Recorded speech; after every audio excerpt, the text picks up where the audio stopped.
And Newton's. You can see a square for Sean, but no picture yet. Oh, that's what I got for Newton, but nothing. Oh, they're not. They're both gone. I can tell somebody's talking, but I can't hear. I'll uncover it pretty soon. Nothing at all. Are we started? Yeah, we started. Oh, sorry. Okay. Hello, everyone, and thank you for joining episode 30 of the Grey Brotherhood actual play campaign. 30 years ago, we were comrades at the West Point Wargames Club. Now we've come together again to play Adventure or Conquer a King System Imperial Imprint, or ACKS II. If you're just now joining the campaign, be sure to check the description below for a link to the Annals of the Grey Brotherhood. Anytime you need a refresher, you can just check the Annals to review everything that's gone before.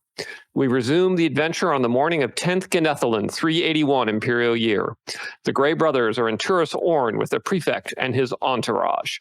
The prefect is now healed of his madness. The brothers are looking forward to their 22,000 gold piece reward when they return to the city of Cphon. Okay. I think one of the first things that we should do is have a private meeting and everybody discuss the specifics of the visions and the quests that they've received, to include the prefect. I think everybody needs to know now. Agreed.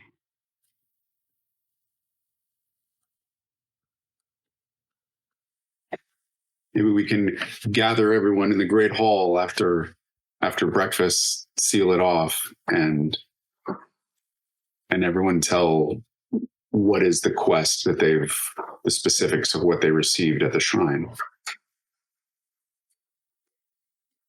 Okay. Makes sense. And we can also lead the prefect into a discussion of what he intends to do, what we might be able to do, how we could help him, how we could stay out of his way. What does he intend to do with his quest? Okay, sounds good.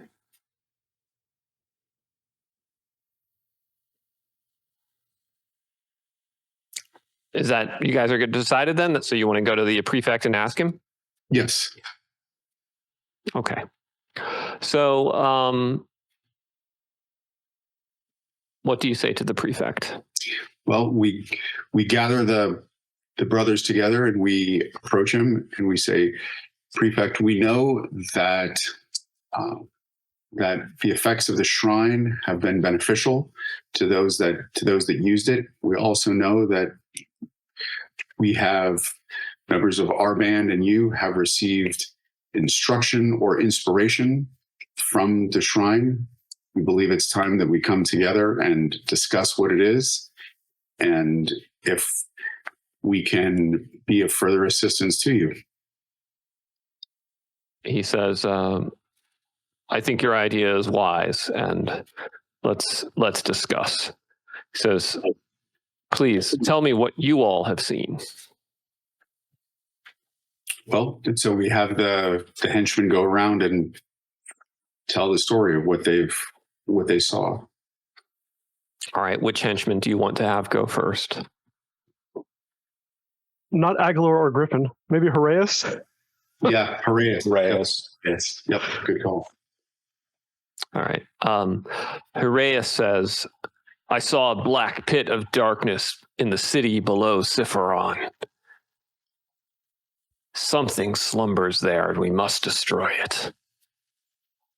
It's a city below Cphon? He says, it seemed to be, yes.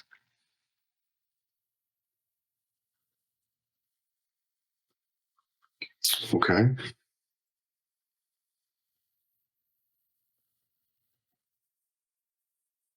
Have Griffin go next. I saw a fetid pit in like it was like a I don't know how to explain it. I have low charisma. It was high intelligence. I'm being attacked by a dog here. Hello, dog. He says I saw a fetid pit in a forest and within it, the dead were awakening. Oh, so not in the city. Oh wow. Okay. Sounds like the Luzon Forest. Yeah. Or oh yeah. Yes. Okay, Master Dwarf, you're next. Bombor, who is no longer Bambi, very, very relieved to be back to himself. He says, I saw terrible catacombs deep beneath the city of Cphon, filled with the living dead, grave after grave after grave after grave, lining the walls, endless catacombs.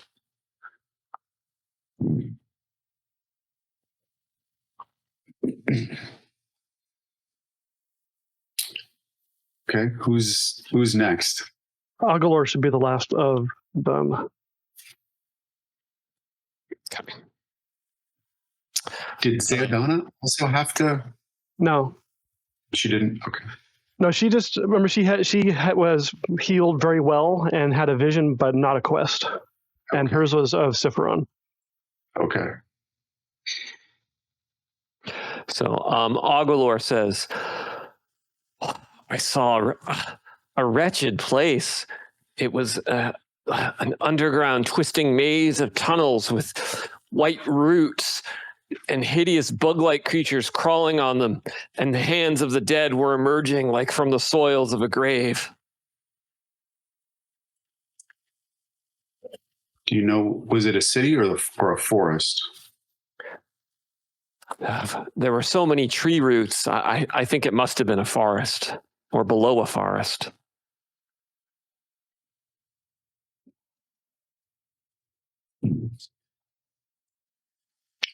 Okay. So Griffin was a fetid pit from which the dead are emerging. Agalor was tree roots covered with creepy crawlers and limbs of the dead coming through the soil.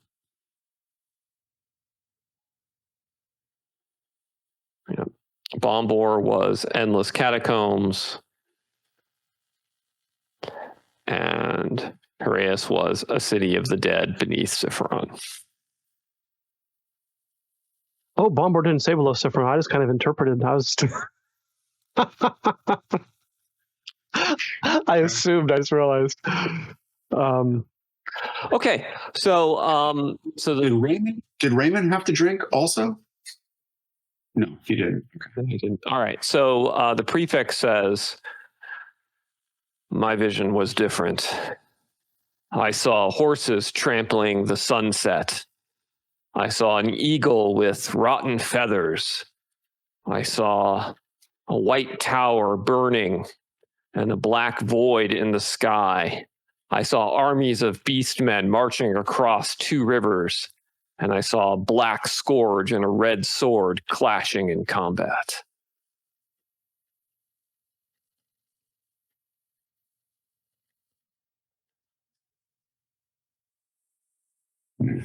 That's not ominous at all.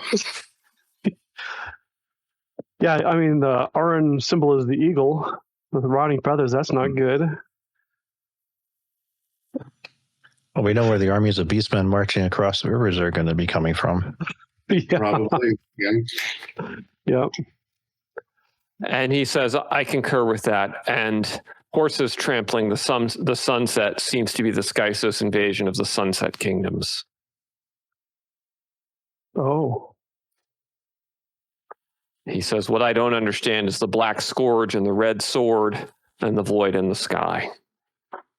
Could the White Tower be the capital? It very well could be. Yeah.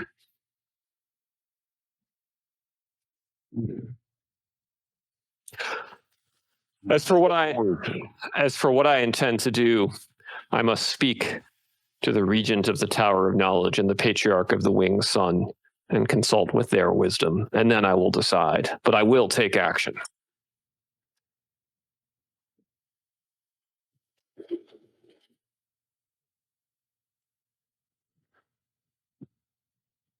the more immediate challenge I see before us is we have henchmen who are quested in two different directions. If we go one way, what happens to the henchmen who have the other quest? Yeah. They will begin to accrue penalties over time, so you should move swiftly.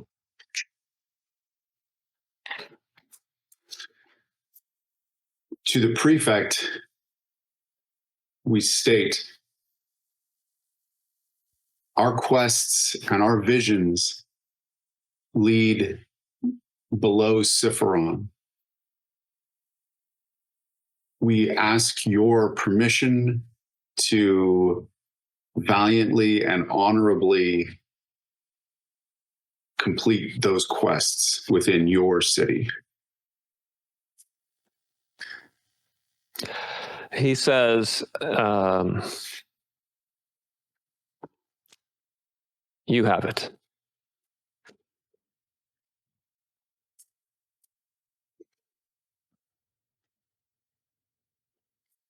Okay. Does anybody have anything else? Not on this matter, I don't think.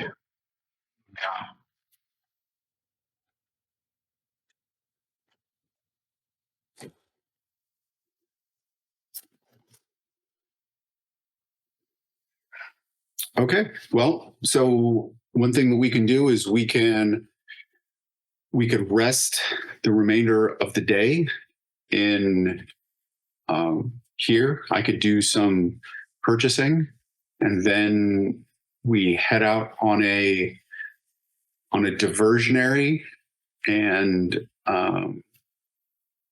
trip back to Cphon, like taking the road to the town of Lusatium first, and then cutting across, something like that, so we can throw anybody off our trail. The prefect says, I've been gone too long from Cphon already, and the celebration of the Unconquered Dawn is approaching at the end of the month, and I feel I must urgently speak to the regent and the patriarch. So we will leave today and head to Cphon. Okay. Do you agree with us heading out perhaps into not on the road to begin with, so that we could hopefully avoid an ambush for the few months? No, I do not. I am tired of skulking and hiding. There will be no more of that. Can we pause long enough to buy an ox cart? He says, I feel as if I'm failing to convey to you the velocity with which I wish us to travel. There it is. I guess I'm strapped to the mule again. To the capital we go. All right. So with heavy horses, We can or medium horses rather, it'll just be a day's march. Okay. Yeah. Day's ride. So okay. Does he remember what happened on the way the other direction? Does he recall the facts of the ambush? Yes, he recalls everything.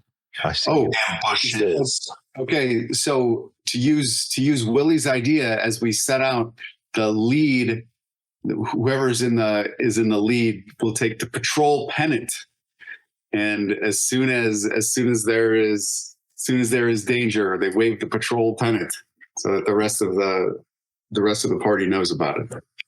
Okay. Suppose Great. that's scavenous.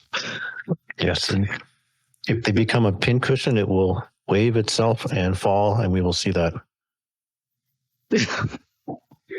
Excellent.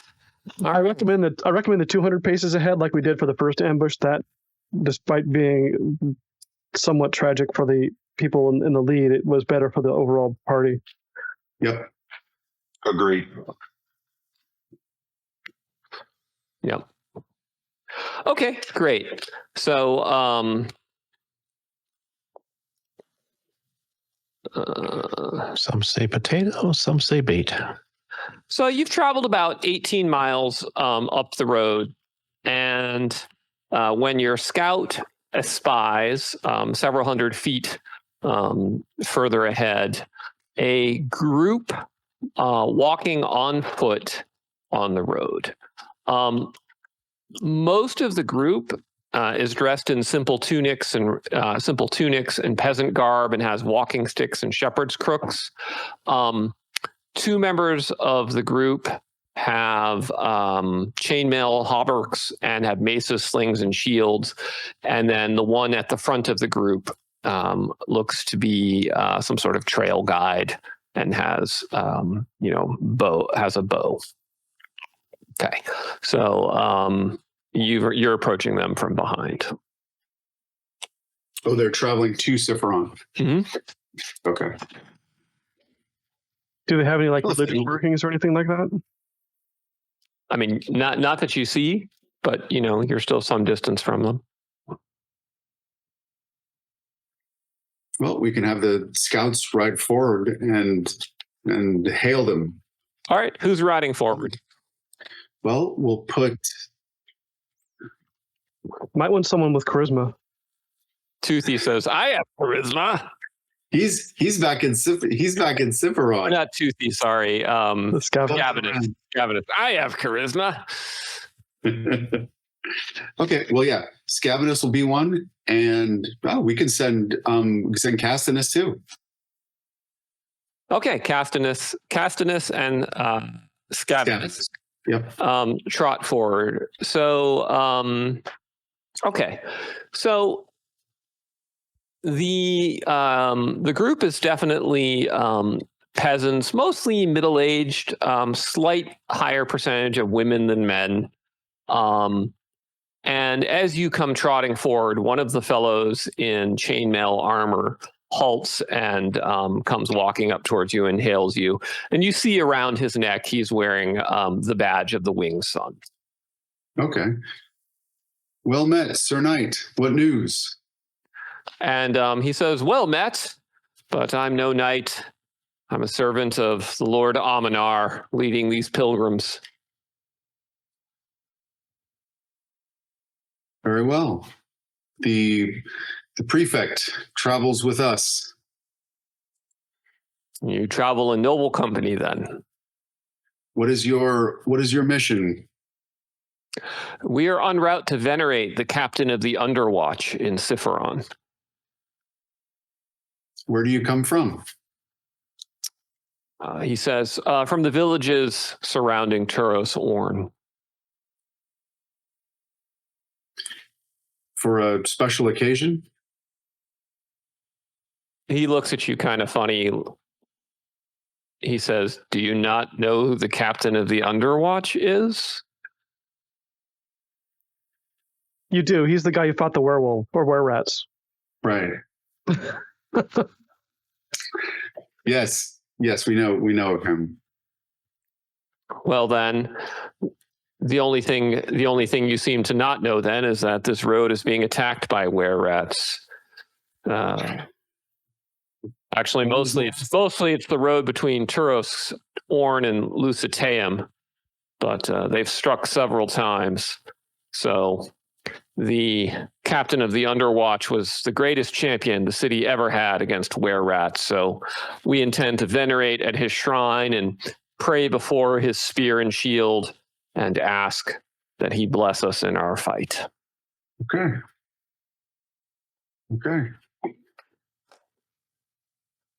Safe journeys. Castinus, do you think they might be interested in knowing who the leader of the wererats is? And it also might be useful to understand is it has it stopped suddenly, in the past couple of weeks, or is it still happening, or did it start? Yeah, since we went down there. Yeah. What about the most recent attacks? Has there been an increase? But it looks like those wererats are coming from a different location. He says the attacks have been increasing in frequency. If I had to hazard a guess, I would suspect that they came from the Nongale forest. Okay.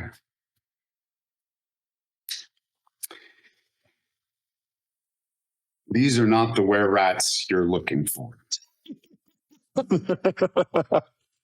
Wait. Okay. I think we passed them on by. All right. Well, Okay, so you guys reach Cphon at the 11th. You reach around sunset. You have, the end of the 10th. You have no problem being admitted because you're with the prefect. And so you enter through the eastern gates. Let's see, I guess actually, the southern gates probably. So let's see.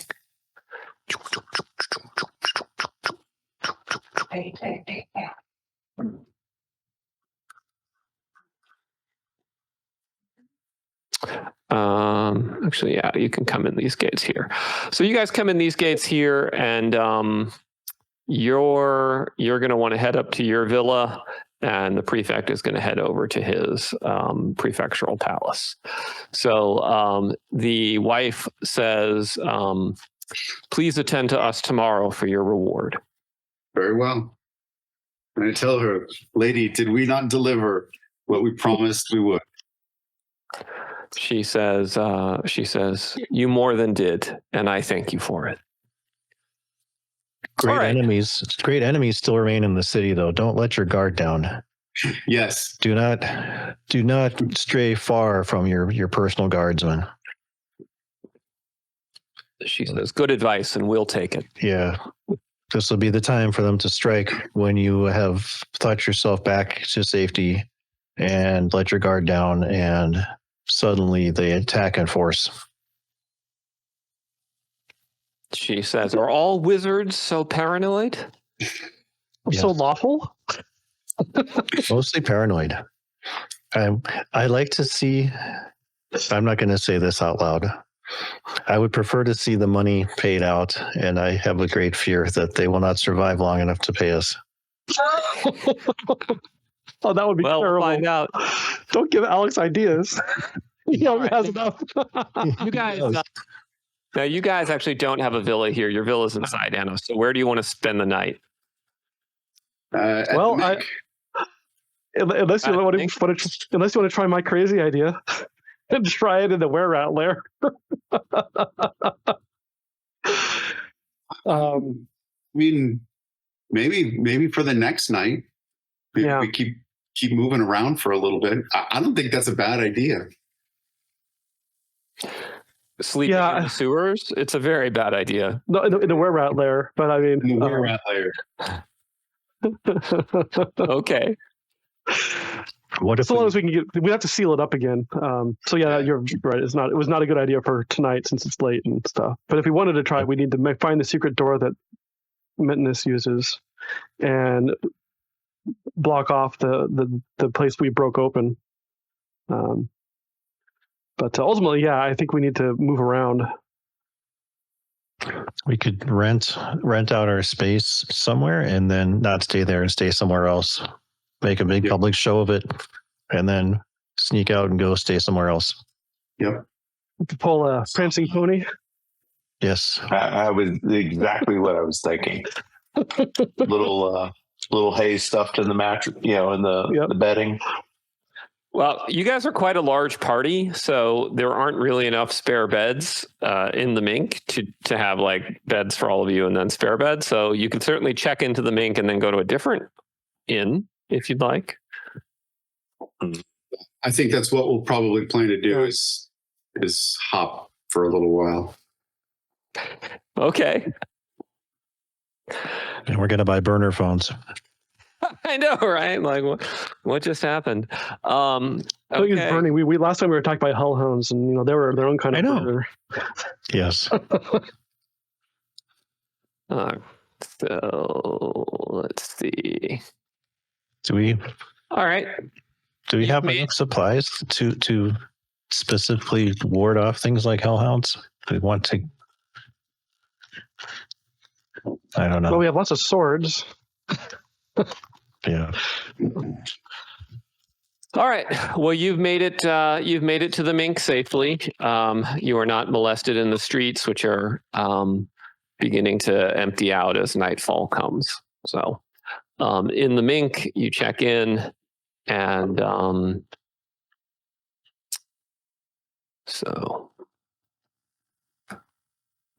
So let's see. They have private rooms. They have 4 small and 5 large private rooms. So each small room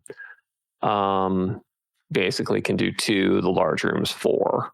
So you guys have what? 14 people? Yeah. 16. 16. So you need 4 large rooms. So yeah. Yep. Okay. 8. So it's 8 gold pieces a night. The manager, Arinth, takes care of it. He says, "It's good to see you again, of course," and leads you up to your rooms.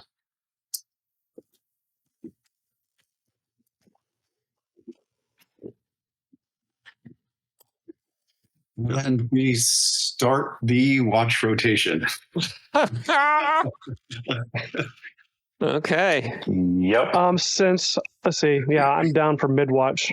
So I mean, Hyapsara could take my spot. I mean, she's not going to fight, but be awake for it. Okay. I have 1 day of bed rest taken care of, right? The day we rested in Turos Tim. Yeah. So I still got 13 to go. Yep. Okay. All right. At this point, we need to now resolve Arya and Toothy's shenanigans. Their hijinks, yes. This is going to be good. I hope So this is good.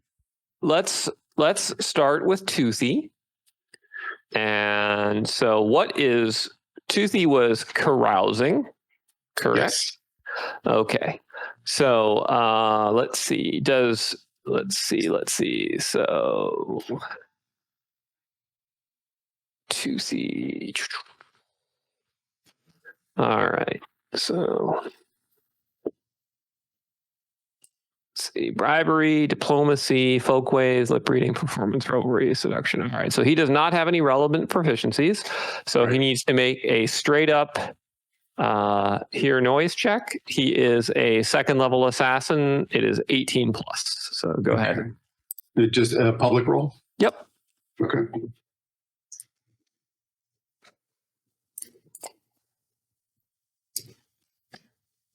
Oh, all right. So sadly, Toothy does not learn any interesting information. Okay, let's go over to Arya. So Arya is a 4th level Nightblade, and she is doing... She's doing spying. Spying. All right, so she needs to... But she also has skulking. Yes, she does. So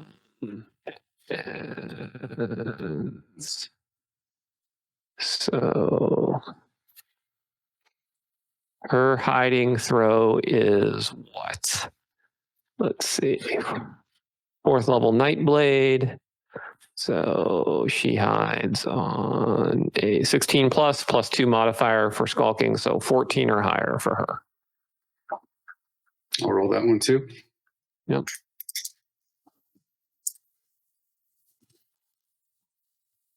Oh, all right. Too bad. So they're both somewhat sheepishly report in that they didn't learn too much of interest. Just rumors you'd already heard before, and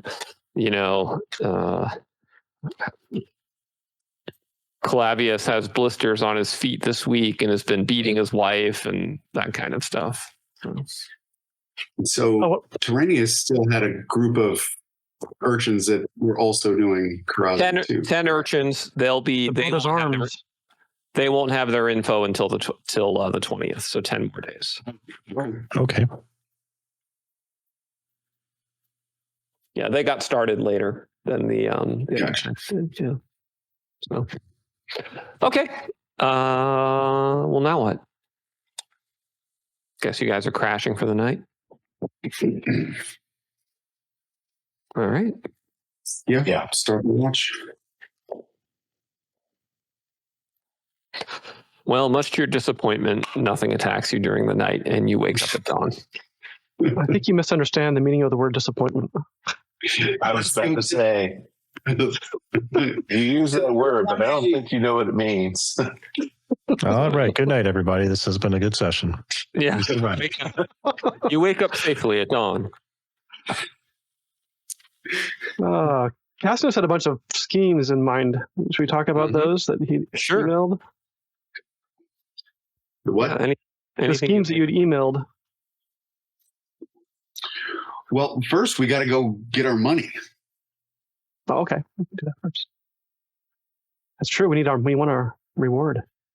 Yeah. True. All right. So let's see here. Okay, I've got the party all updated.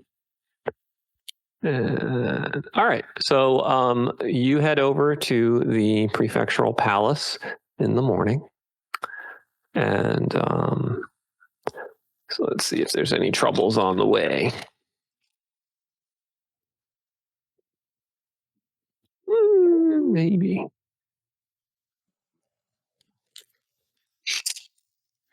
Could be fun. We'll find out.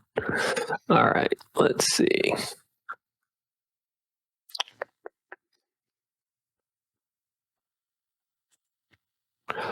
All right.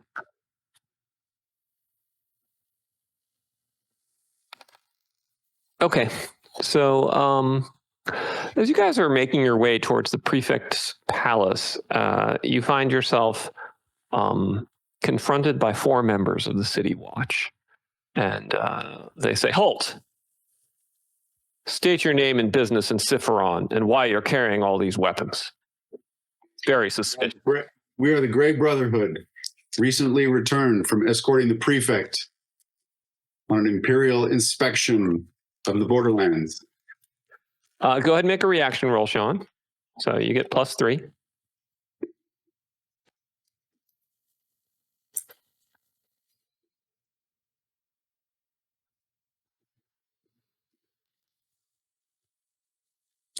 Okay, he says, the subaltern says, "Oh, of course. Well, carry on, sir. Sorry to bother you."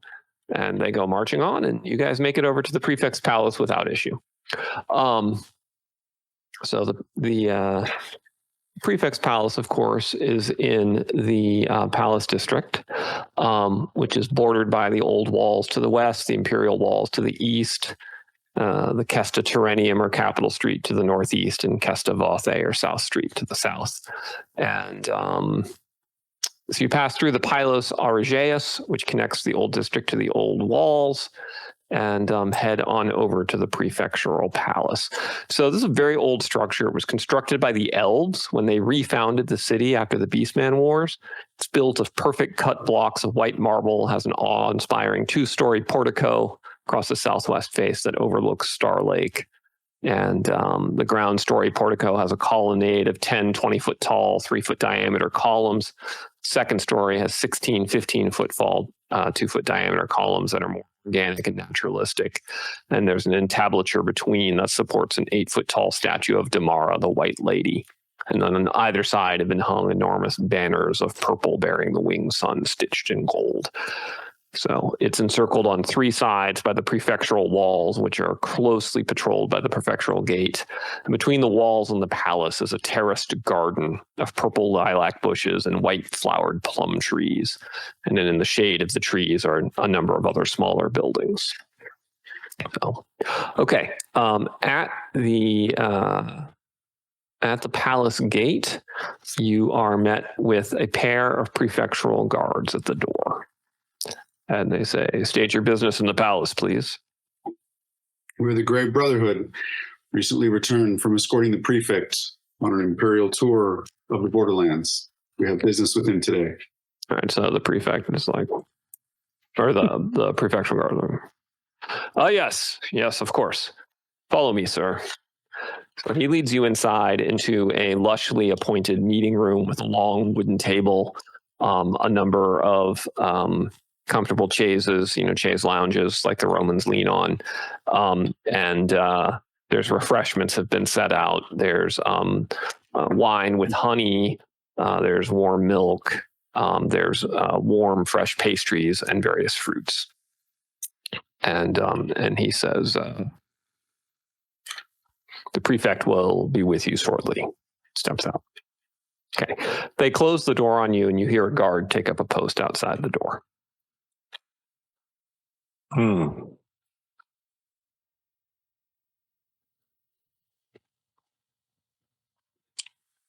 Can we have hooray? Not locking the door, right?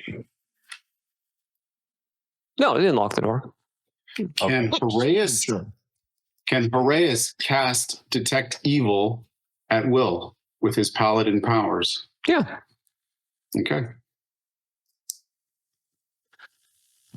Trinius is mighty tempted to cast lock on the door.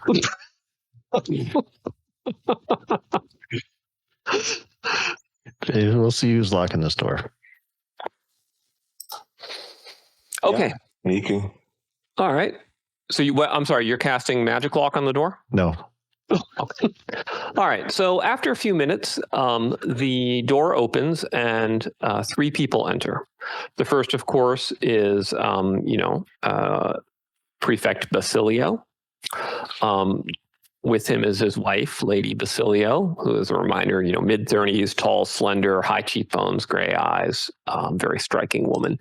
And they are accompanied by a short, gaunt man with a carefully shaped goatee, manicured nails, clean-shaven head, and a very fine robe. And you guys all stand and salute the prefect as you enter, and he says, "No, there's no need, friends. Please be seated." And so he sits down at the head of the table. His wife sits at his left, and this third fellow sits at his right. And he says, "This is my court magist, Nicodus Essier. He's been helpful in managing things during my term of illness." And Essier says, "Of course, I would do no less for you, sir." And the prefect said, he first off, he holds his hand out, and the mage, the court magist, hands him a piece of paper. He pushes it towards you, and he says, "Your Imperial charter." He says, "This exempts you from taxation for treasure recovered on Imperial lands within my prefecture. If you recover treasure on private property, you will, of course, still be liable to share it with the property owner. But the Empire's land itself, you will not be." Okay, and he holds his hand out again to the magist, and the magist hands over another piece of paper.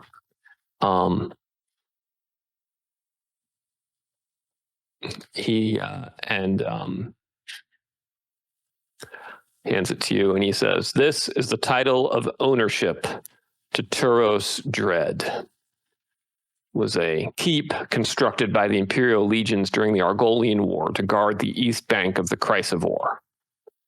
We've lost control of the east bank of the Chrysivore, and the fortress has slipped under the control of we're not sure what. If you can recapture it, you'll be entitled to the lands and position according to the commander of that fortress. It's a tribuneship."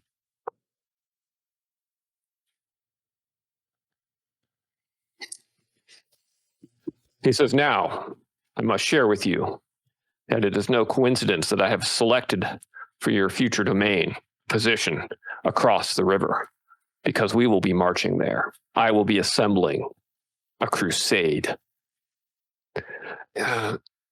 Your prefectship, I just wanted to say again that I don't necessarily think that that's a crusade. I'll be meeting with the regent and the patriarch to determine the best course of action. I'll expect that you accompany when we go.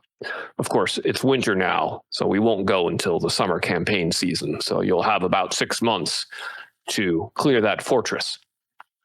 I need you to take it so that we have a safe and secure point on the east side of the Chrysivore to begin our march."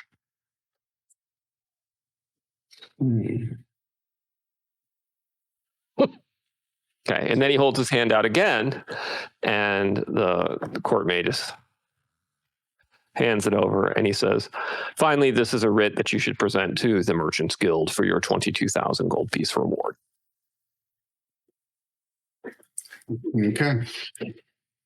Okay. He says, Woo! I have many things I need to attend to, but know that you have my gratitude. Call on me anytime. And Yes. Magus says, yes, you've done the realm a great service.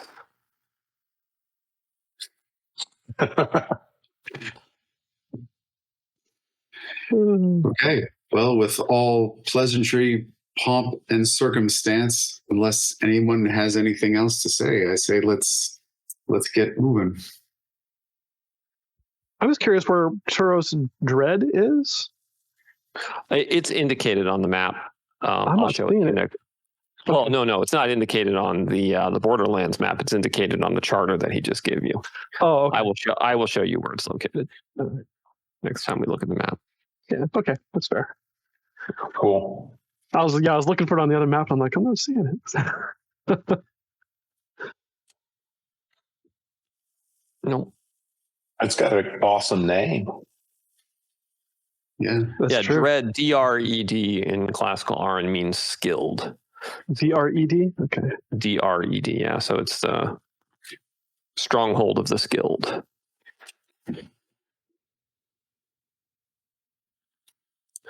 All right, so I'm going to award XP.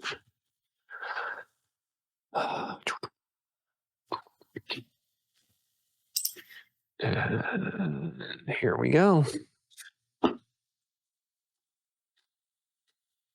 Boom, big XP for everybody.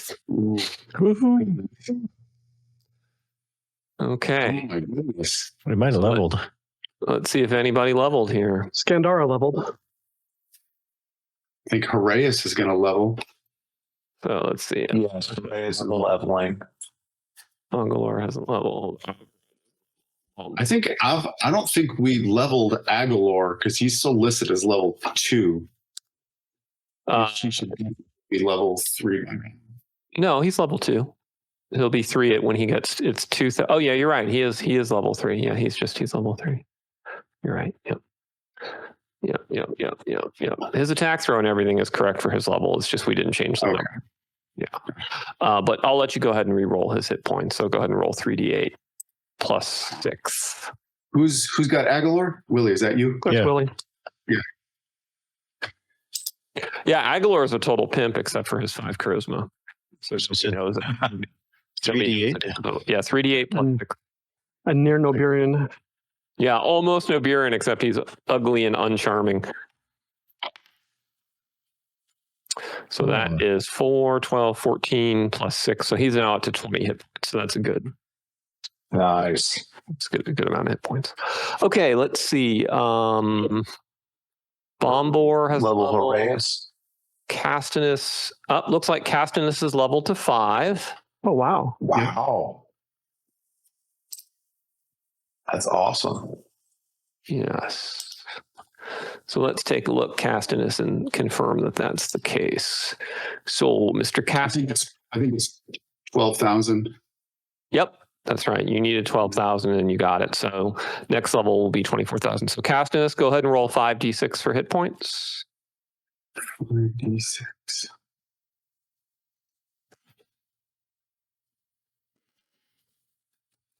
So 11, 13, 15, 17.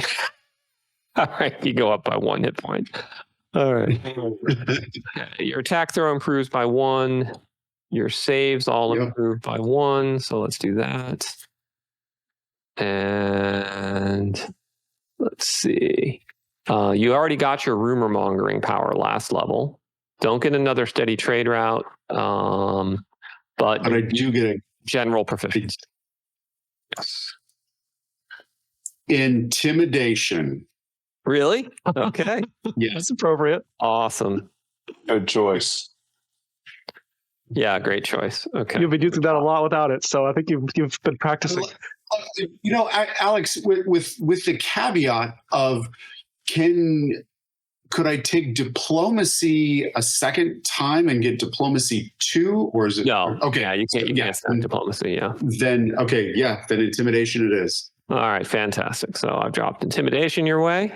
Fantastic.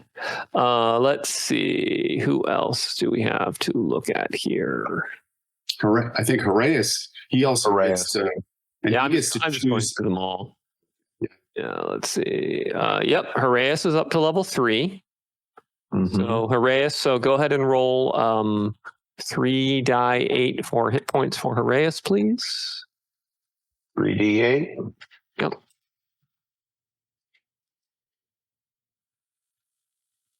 So that is 8, 14.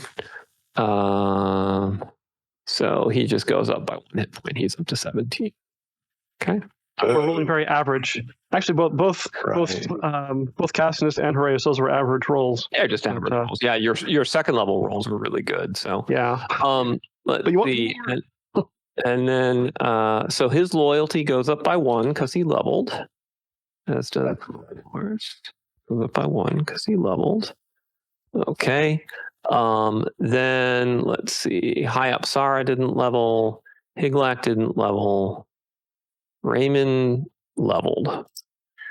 Ooh. Just barely. So I think it looks like he leveled by 2 experience points. Oh, that's awesome. Yep, by 2 experience points. So Raymond's level 5. So Jonathan, why don't you go ahead and roll for his hit points? Yeah. Should we just let him? I mean, since he should be joining us shortly, should we roll for him when he gets here? Oh no, you're right. Yeah, he's gonna be joining us soon. Yeah. So that improves his throws by 1, improves his, and he's gonna get a general proficiency. What that's really going to do is, And he gets 3rd level spells. Oh, nice. and Oh, in fact, here he is. his turning ability. Look, and here he is right now. His turning abilities at level 5 They're great. are excellent. Yeah. Oh, awesome. Yep. Okay. Let's see. Scandara the Red. She leveled. Scandara has leveled. She is now level 4. That's awesome. Nice. That's 44. Is that right? Yep. Here we go. Yep. Oh, that's actually a good roll. Wow. What was this? 13. Wow. Yeah. It's actually, she's pretty sturdy for a 4th level thief. So that improves all of her scores, of course, by 1. So, well, we'll worry about that later. That's a pain to do. Okay, and her loyalty goes up by 1 because she has leveled up. Okay. We said Haraeus leveled, right? Yeah, we got Haraeus squared away. Yeah, and Agalor leveled. So Agalor and Haraeus both should get another class proficiency. Okay. Remind me, did we add one to Alvaro then when he leveled? Yes, we did. Okay, so he is riding. Scavenus didn't level. Terenius Far away. is. Yeah. You need 20,000 to get to 5, so you're a ways away. Far away. Yeah, you're even further away than I am. I've got about 5,000 to go. 2. And Zayadana didn't level either. All right, so that's all our leveling. So leveled. Zahak, yay! Okay, so I have a vision of a future where someday people could use the internet to talk to each other successfully. Reliably. I think that should be the opening line of this episode. God. It's so painful. We should start a company that provides. Can you guys hear me now? Yes, Yeah, that's better. much better. Yeah. Yeah, I had to switch headphones. So all right, great. Please We still have click great news. You leveled up to level 5. wasn't I at level 3? No, you were level 4. Now you're I level. was level 4? Oh, okay. Well, there it is. Yes, there it is. So go ahead and roll 5 die 6 for your hit points, adding 5 for your constitution. So 5d6 plus 5. All right. I'm so jealous. I know. All right. You made it, by the way, Newton. You needed 12,000, and you came into town with 12,002. All right. Yeah, that's awesome. All right. So 5d6 plus 5. Mm-hmm. All right.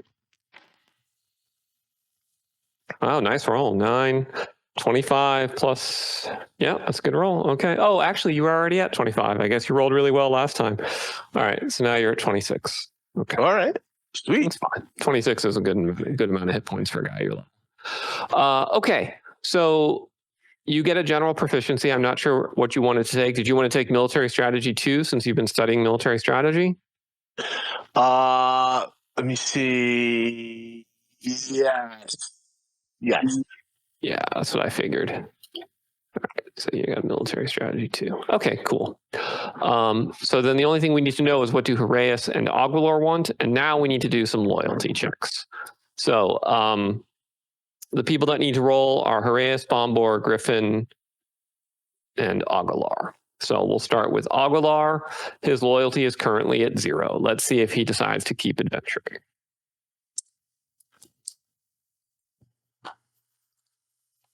All right, so we're rolling for Aguilar, 2d6. Mm-hmm.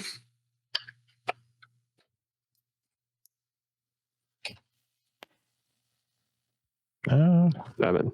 All right. So Aguilar says, I will remain with the Grey Brotherhood, but only if you agree that we must deal with my vision first. Which one did he have? He had the tree roots and the creepy crawlers and the hands of the dead coming out of the graves. So be Esmond Forest. Lucelon. Lucelon Forest, yeah. You think. Oh, Lucelon. Yeah. Yeah, you're right. That could still be under this. Well, is it possible that's under the city too? No, there were No, two that's tree roots. that's the one that's south of Ciudadanos. Okay. So let's go to the next person, which is Bombor. Bombor's loyalty is at 0. 6. All right. So, oof. Let's see. So this is like middling, so grudging. So, Bombor says, "Yeah, I'll still with you, but I'm going to reevaluate after we deal with those catacombs." Okay. Next up is Griffin. Griffin's at a loyalty of +3. He loves you guys. Oh my God, I'm so excited to keep adventuring with you. Okay. So that is it. And we are so excited to have you. Heraeus then. Oh, Heraeus. Yeah, Heraeus needs to roll. All right, Heraeus is at +1.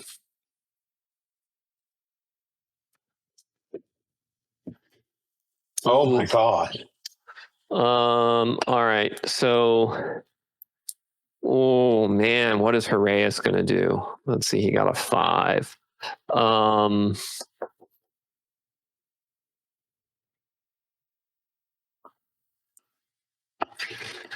He's under Aegeus. Heraeus says, I will remain with you until we have cleared the city of the strange curse that I sensed. But after that, I feel I am called elsewhere.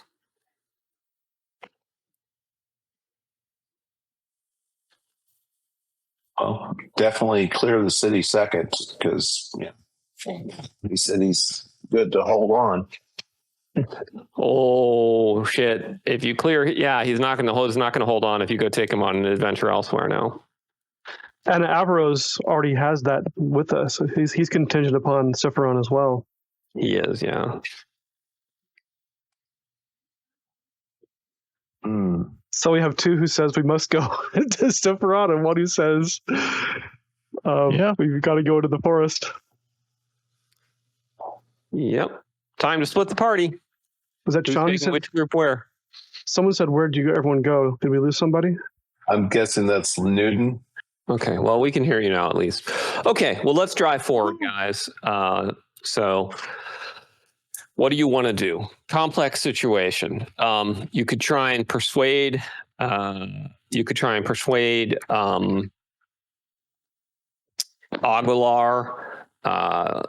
You could try and persuade Horaeus and Avaro. You could split the party. You could ignore all of it and just go do your own thing. What do you want to do? I think I want to rest for 13 days.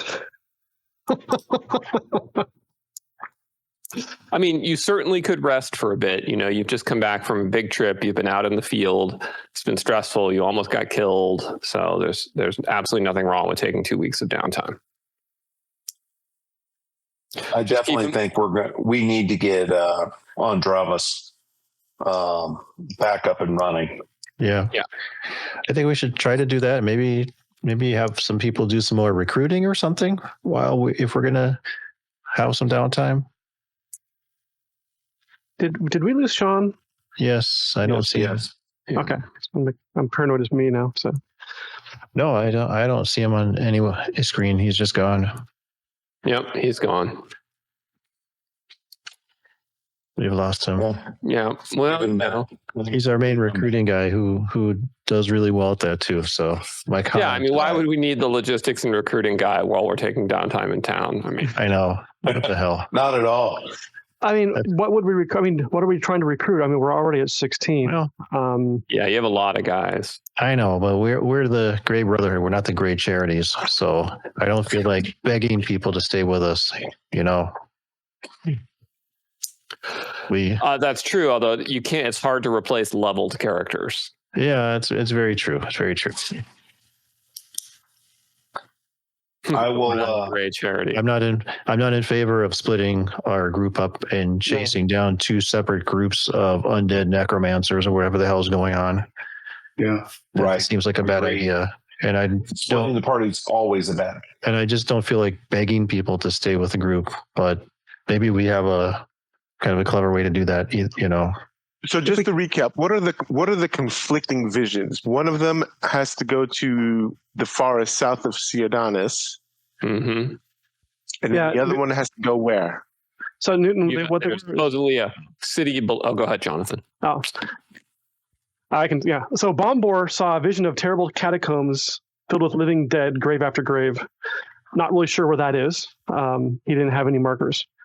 Horaeus saw the black pit of darkness below Cphon. Audulor saw some bug-like creatures in the woods. It's the Luson forest. Griffin saw. He didn't see bug-like. He says that's not what I said. I saw. What I said I saw was underground tunnels with tree roots, and there were creepy crawlers on the tree roots and arms coming out of the soil as if the dead were rising from graves. And Griffin saw probably the same thing, just in simpler words. Griffin saw a fetid pit from which the undead rise. In a forest, though, right? In a forest, yes. Yeah. And then the prefect saw horses trampling the sunset, the eagle with rotten feathers, a white tower burning, black void in the sky, armies of beastmen crossing 2 rivers, a black scourge, and a red sword clashing in combat, and he's declared a crusade. And the other factor is he gave us deed to Turos Dread, which is across the Chrysivore River, and has to be cleared of whatever took it, and he wants that cleared in 6 months for his crusade. So whoever leads that Turos will be called judge. Be the judge of that Turos. That's about right. Nicely done. Yes. Well done. Well done. So I think, let me see. Based on this, I guess Raymond will ponder a bit. So there seems to be a common theme among the various visions that we've had. And that is undead and the rising and a chthonic threat. All of these visions are here in the borderlands, so it could be that they are all related to each other in some way. So the best way to tackle these visions is to assume that they're all related and to stay together until we have discovered the truth behind all of them and conquered the evil that is driving it.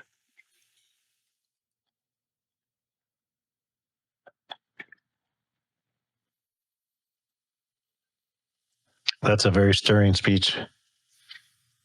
Said with a booming voice. I know. Yes, the moving voice. Yes. It was. What say you, Aguilor and Horaeus and Bombor? So what exactly are you proposing to them, Newton? What I propose is that if you want to fulfill the quest that you have been given by the White Lady, then you should commit to each other, to quest with each other for all of the visions. All right.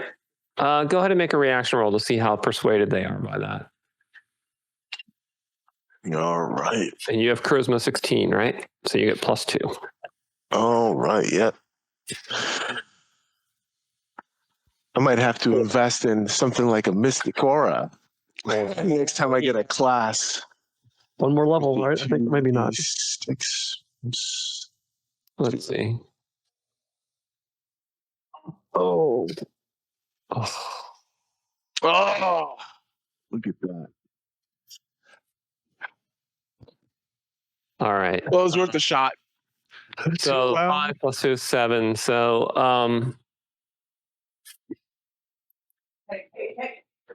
let's think about this. So we have Horaeus was already ready to quit after this. Bombor is loyal but wants to do the Undercity. Aguilor is loyal but wants to do the Lusuan. Avaro is loyal but wants to do the Undercity. And you said let's own, and Griffin is loyal and wants to do the Lusuan. You've said let's all pledge together. All right. So I think Horaeus says, I can see that my comrades feel we need to strike the Lusuan forest first, but I cannot in good conscience join you in that. So I will depart this company, blessing you all with my friendship, and perhaps we will meet again in the future. But I, for one, will seek the Undercity.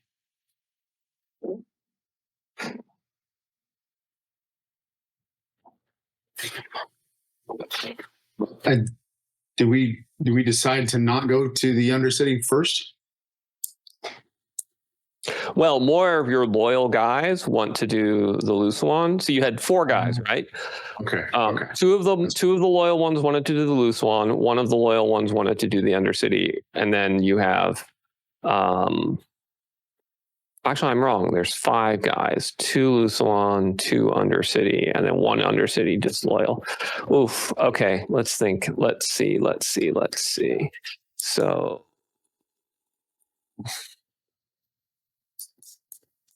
Yeah, I think you guys are stuck. You're going to have to pick, and one way or the other, someone's going to be unhappy and leave the team. Well, I think we should decide promptly so we can do recruiting. All right, so it's between Aguilar and Horaeus, basically. I think Horaeus is a paladin and Aguilor is a fighter. Mm-hmm. Yeah. I think paladins are harder to replace. Oh, they absolutely are. Yeah.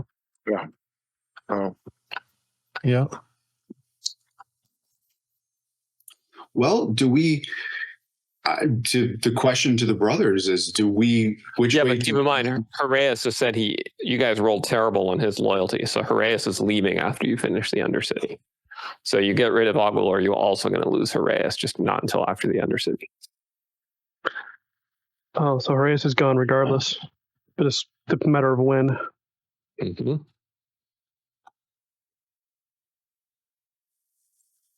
The question that I would pose to the brothers is, which way do we want to go? Do we? I mean, we have no idea what's in the Undercity, if it's a big one or what. You don't even know how to get into it right now. You haven't found the entrance if there is one. Yeah, I have my gut has always been towards the Undercity, but I have two arguments. One of them selfish and one of them not, for possibly going for the forest. One of them is, I'm an explorer and I prefer forests. That's the selfish one. The second not selfish one is Mitnus Cave.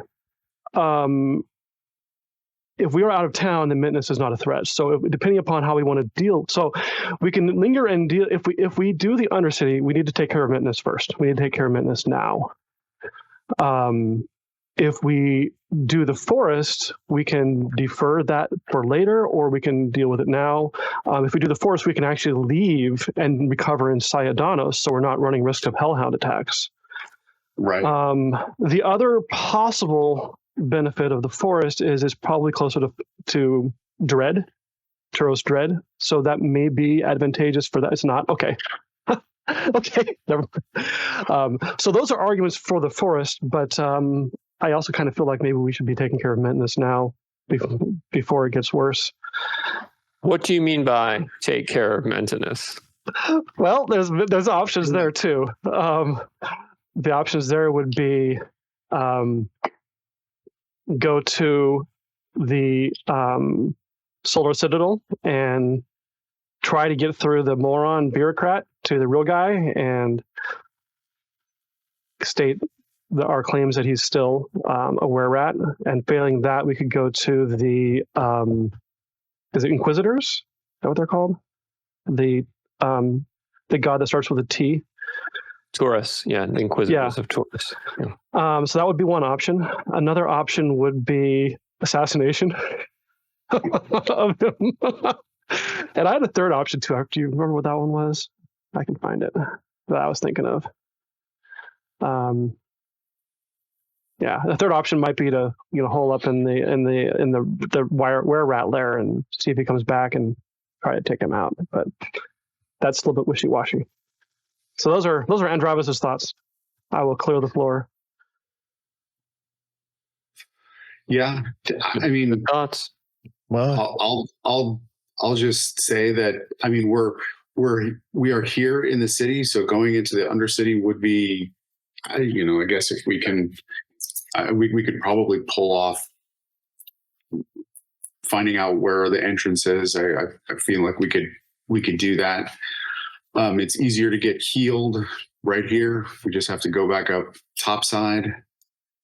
The other part of it is, though, that when we go into these tunnels, like the Undercity, the sewer, etc., we're just fewer of the party can fight. We're usually canalized into one direction or two direction. I gotta say, like Jonathan, I do kind of like the terrain and the forest adventures too. It allows us to do more things. But so yeah, I can see that one. I can see that one also. I think we would be close to Sayadanos there also. Still not 1 day, but maybe a day or two travel for healing, etc. Yeah, it's almost as if we're going to go into the Undercity, we need more heavy duty tanks to just create a shield wall or something. If we, I kind of think that maybe if we went to the Luzuan first, come back when everybody is on another level higher, that might help us in the Undercity. That was kind of my thinking also. I'm in the same boat, same page as far as maneuverability. We're really bottled up in the tunnels and sewers. And it doesn't really do us a lot of good to have 14 people when you're all stuck. Yeah. So right, diminishing returns on party size in smaller number of higher level characters, stronger characters. Yeah. Also, I don't know how strong Mentinus is. Rather not take him on. I don't think an assassination attempt has a good likelihood of success. No, that was a. You could get lucky though. That was a possibility if we catch him unawares. It doesn't have any defenses up. But of course, if it was me rolling to shoot the arrow, I'd roll a 1 and it'd be toast. Yeah, I mean, crossbow bolts could find anybody. What they're. I have that interesting arrow that might just be an arrow of human slaying or something. We have no idea. It's a boomer arrow. It comes right back at you. It's a boomerang. You shoot it and that would be horrible.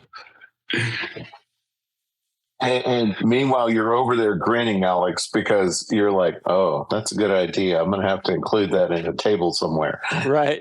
Yeah. No, man, about the love. You guys are way more paranoid. And you're like, oh, we're going to get attacked in the night. And you just wake up in the morning, I don't know where I get this bad rap from. I seem to remember 30 orcs swarming out of the darkness one night. Slaughtering. Great. It happened one time, And then we ran into that, we get beaten down like redheaded stepchildren. We're making our way out of the forest. Everybody's down. And Higlak has to persuade like 60 bandits not to destroy us. And you did. That was awesome. That's fair. That's fair. That also happened. But hey, are you dead? No. I've been dead before. This time. So what do you think, Higlak? Do you think forest or city? Higlak's going to look at all of you and say, I always prefer the open sky. Okay. How about Raymond? I think there is much to do in this particular city, and being close to both our friends in the temples and our enemies in the Tower of Knowledge is probably the better bet.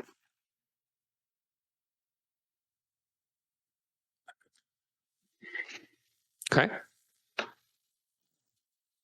Well, if you guys are intending to go exploring the forest, then you have about 13 days to kill because of Monsieur Andravis's current weakened state. That will give you time for your urchins to come back with additional rumors. Should you wish to do that, you could take 13 days to do some training. Tyrannius, I don't know if you have any open spell slots that you need to learn another spell. I think you have all your spells at this point. I think I'm good. Okay. So then you got I would suggest if we're going to rest, we should do it inside Danos and get the heck out in your villa. Yeah. It's a good idea. If we're going to the forest, I'd say that's what we should do. Yeah. Okay. All right. So where is this dread? Yeah. I'll show you guys one sec. Okay.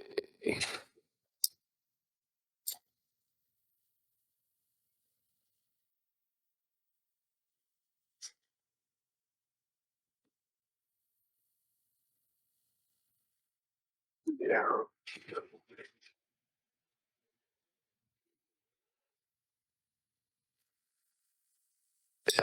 All right. So Turos Dread is located.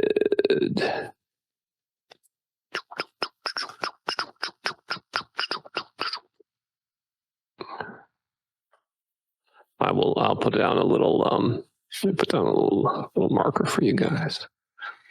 Okay.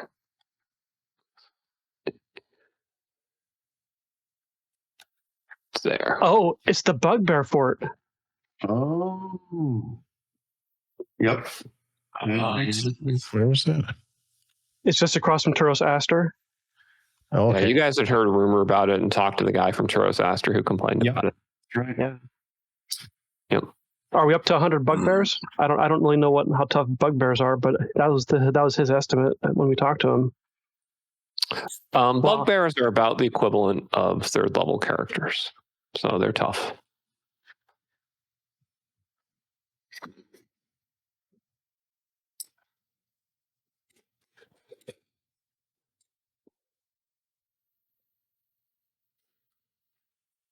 Okay, well, the silence will continue until you tell me what you want to do. All right. I suggest we go ahead and move to Saidanos so we can rest up there, do some training, etc. And I will make a point to pull Horaeus aside if that is indeed our course of action, and say, my brother, I understand you don't wish to come with us on our next battle. I would love for you to stay with us in Saidanos and become, part of the guard for our villa there. And regardless of your choice, as promised, 50 gold for you, and also for you, Bombor, for your wounds. Okay, so you give them 50 gold. Don't forget, you also need to give all those guys their share, right, of the reward. So, which is basically equal to the XP that you guys just earned. Yeah, is their share. So if you look in the tracker, you can see how much gold you owe to everyone, and it is about 1,000 to Toothy, 1,000 to Scavenus. Let's see, 1,000 to High Apsara. Well, here, so if you look on session 30, there's 20 of us, I think, right now, correct? Including 16. There's 16. So there's 11 half shares. So 5.5 plus 5. Okay, so then we divide it by 21. Oh, yeah, if you're doing, that works. Yep. So it's 1,047, 1,048 per person. Right, with you guys getting double share of that. So, no, everybody gets the same, and then the party gets a share. Right. So for instance, the party gets 5,000. Okay. Yeah. Got it. Okay, so then your party total is 5,000. Each of you guys gets 1,050, and the NPCs get their 1,050 each. So they're very excited about that. Okay. So Higlak Horaeus says, Higlak, I have tremendous respect for you, and under other circumstances, I might consider taking a position as a guard, but I cannot do so when a quest lies upon me from the divine gods themselves to confront what lies in Cphon.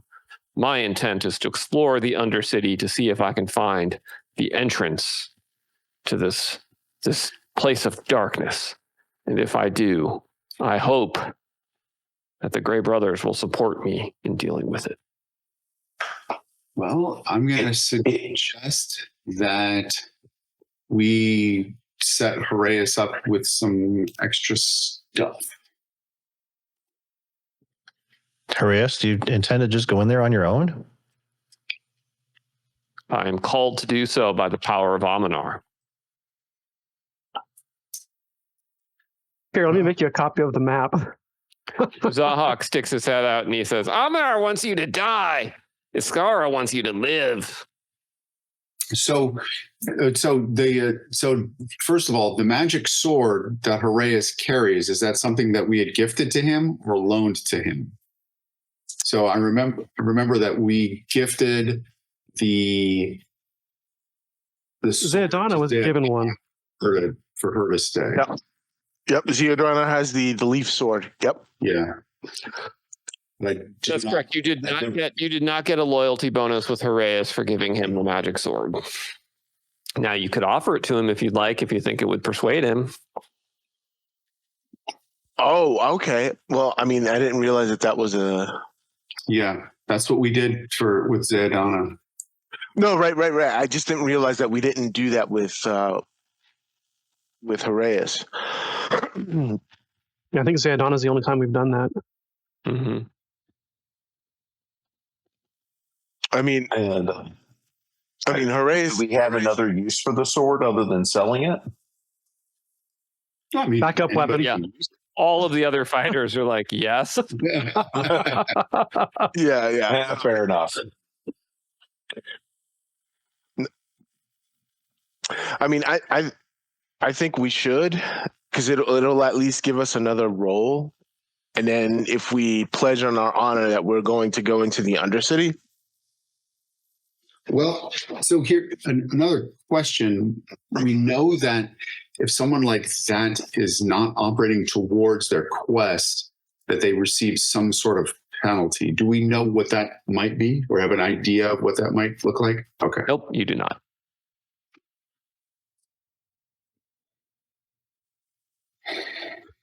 One option would be to give him a stipend of some sort and encourage him to raise get some companions so he's not doing it alone. Do the, because our options are basically, we say, sounds good, and he goes in alone, and maybe we learn some stuff, and maybe he dies a horrible death. Or maybe we get him to come with us, and he gets these negative effects on him, which, we'll see what those are. Or, potentially, if we can encourage him to recruit some other hands, then he might have a better chance of surviving. It would just cost. He doesn't have great charisma, so that might be a little difficult for him. No, actually, I forgot. His charisma's great, actually. He has 16. Yeah, he's 16, yeah. Okay, so, let's set him up with a stipend. Split the party that way. And I guess it's not really a party anymore because he's leaving the Grey Brotherhood regardless. But he can be an allied party. Oh yeah, unlike the Imperial Vanguard. Yeah, we can have our NPC recruit some more NPCs. Alex can just role play both ends of that while we. There's rules for that. Watch. There are actually rules for abstract adventuring. It's true. Okay, so the idea is you're going to leave Haraeus in town and give him some money to spend so he can hire some people to go with him. But I think we give the sword to someone else. Yeah. Oh, so you're going to take the sword from him. No, well, the thing is, again, if we give him the sword, we get another loyalty shot with him. But he still has the quest. Well, as far as that goes, so does Bombor, and so does who's the other one? Avro. No, Avro doesn't have a quest. I don't think. This is Bombor and Aguilar. And Aguilar. So Bombor and Aguilar are also going to be exuding whatever the drawbacks are for this. Right. It's Aguilar has a quest for the tree roots, creepy crawler. Griffin has a quest for the fetid pit. Bombor, Avro, and Aguilar have the quest for the. Oh, Avro does have it. Okay.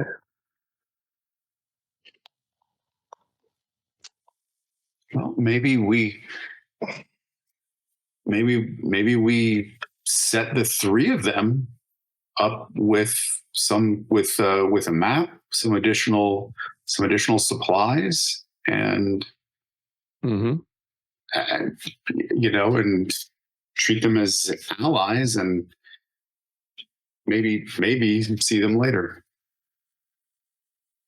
Well, I mean, if that's the case, I mean, we could. So we could still keep them as henchmen, but they're just doing something based on their quest, right? You can send your henchmen to go do adventures. It's literally what high-level NPCs do to you. So you can tell them, hey, guys, we're going to go do this other thing. You guys do this thing in the meantime. And, they will then, and keep the treasure you find kind of vibe. Well, okay. Yeah, we can do that. And I still think we should give Haraeus the magic weapon, because, again, that will at least improve his chances of sticking around. He will definitely be he likes the sword very much. So you imagine he will be very upset if you take it from him at the moment of his need to go fight undead. Which sword does he have? He has more Suersan, Death to Sorcerers. Oh, okay. So now that doesn't mean you have to give it to him, but it wouldn't make sense to give him money to recruit people to his cause if we're pissing him off right as we do that. exactly. He's just going to be like, okay, I'm going to take this and go in. Yep. Well, I mean, I think we set them up as a 3-person like scouting and raiding party and see how they do. Okay. So Avaro, Bombar, and Harass. So the choices are: we're going to give them some money so they can maybe recruit. Yep. And try to talk them out of that. That's the one option. The other side of that coin is that we're basically saying these people are expendable and this money is expendable, right? Just go. Hopefully it'll work out okay. No, Potentially not. And we're going to go off and do something else. Well, it's a risk. I mean, we kind of don't have a choice. yeah. Yes. I mean, we could say cut sling load and just leave them to die, because that's the other. I mean, the other one choice is leaving them to die. The other choice is setting them up, and so maybe they won't die. No, I get that. I'm trying to figure out. So we're gonna go to another city and recover for a while. Yeah. While they're going to be doing this and running into the Undercity. I mean, the other option is we do stay around and go with them into the Undercity. But then the downside there is Aguilar and Griffin begin exuding. Of course, I would say, privately, as just among the brothers, I would say that Aguilar and Griffin are perhaps more expendable than Reyes and Avaro. But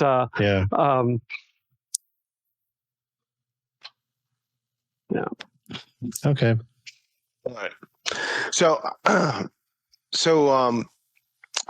we Grey Brothers should if we're gonna leave Horace and the others behind to do that, then we should probably give them some advice. Look, you've seen how we operate. You're gonna need to recruit. You're gonna need to recruit someone that has healing. You're gonna have to recruit an underhanded, thief-like person who can disarm traps and has those shadowy senses that, I don't know, gets us around in the underground. Harass says, I'm surprised to hear you give such advice, Raymond. I think the hand of Aminar will guide us. The other guys all nod. Like, Yeah. Harass very charismatic. Yeah. Aminar will guide you, which is why he always sets us. He provides folks like me that has the power to heal. Don't neglect those that have the gift from the Imperians.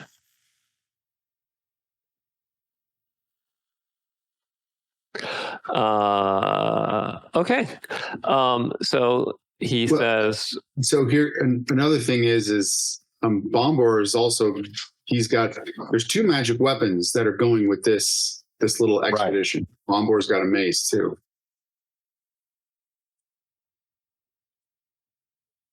Yeah. All right. So are you guys giving them money or no? Yeah, I think we should give them some money. Yeah. I think we're agreed on that. They may never see it again, but I think it doesn't do them any good to send them off with nothing. I'm more worried about never seeing the weapons again than never seeing the money again. We can get more money. Yeah.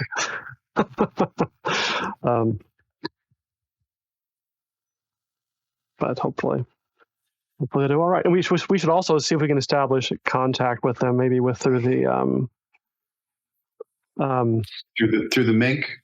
Yeah, through the Mink, where they can leave messages or get messages to us, because we're not cutting them off.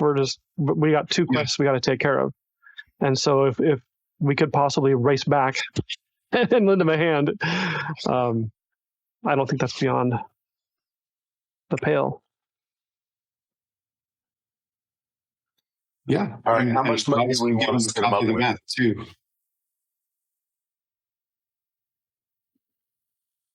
What was that? A copy of the map of the Undercity? Yeah. Yeah, I'll get him a copy of the map. Don't show it to the proprietor of the map. It takes a day to make a copy. So Oh, and I can't make a copy either, can I? Because I'm disabled. Correct. So you'll have to hire a scribe to do so. Or you can give them the map, because if you hire a scribe to do it, then a scribe has the map. Oh, Anybody else have mapping proficiency? oh. Bummer.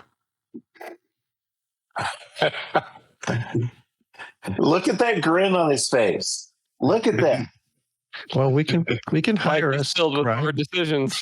We can hire a scribe to come to us. We don't need to leave it with them. Yeah, but then the scribe can make his own copy and sell it. Yeah, this is the thing, man. We can't.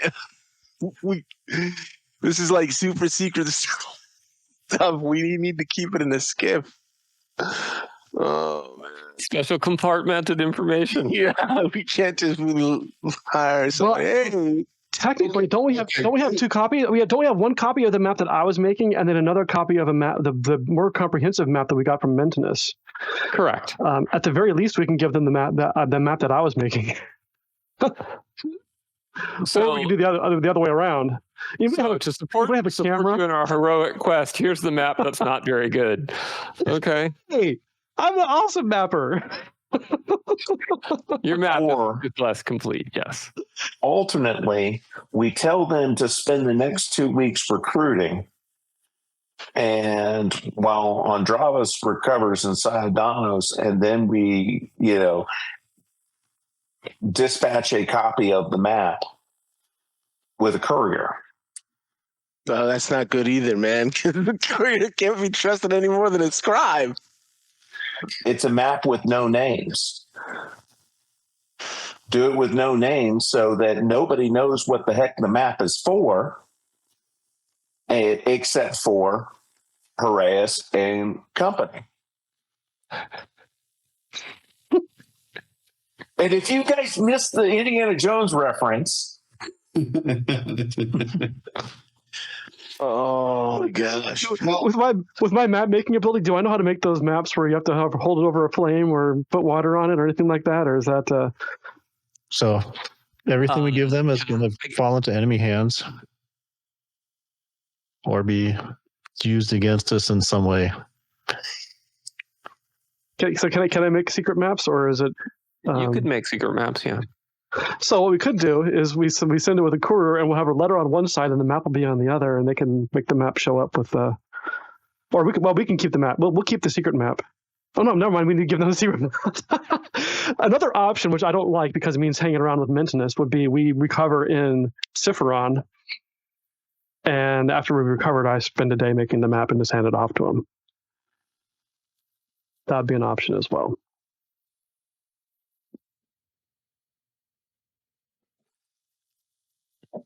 One other thing to keep in mind is we are losing 3 heavies, which we probably need to replace at least 1 or 2 of them, and so we'll need to recruit. And if we're recruiting, well, then Mentinus will know where to find us. Correct. So, what if we said this to the henchmen? Look, we understand that the 3 of you are going to do this other one. You go with our blessing. We'll allow you to keep those weapons. We'll give you a coin bonus, but we need you to come with us to Saidanos to get the version of the map. Once you have that, travel back to Cphon and be on your way. Harass has already made it clear he's not willing. He's not going to do that. Okay. Nope. Okay. No, he's a religious fanatic, and he had a personal experience of God telling him to go into the Undercity. So he is simply not interested in being diverted from that. The other guys, they're fighters. They have some faith, but Harass is a paladin. So.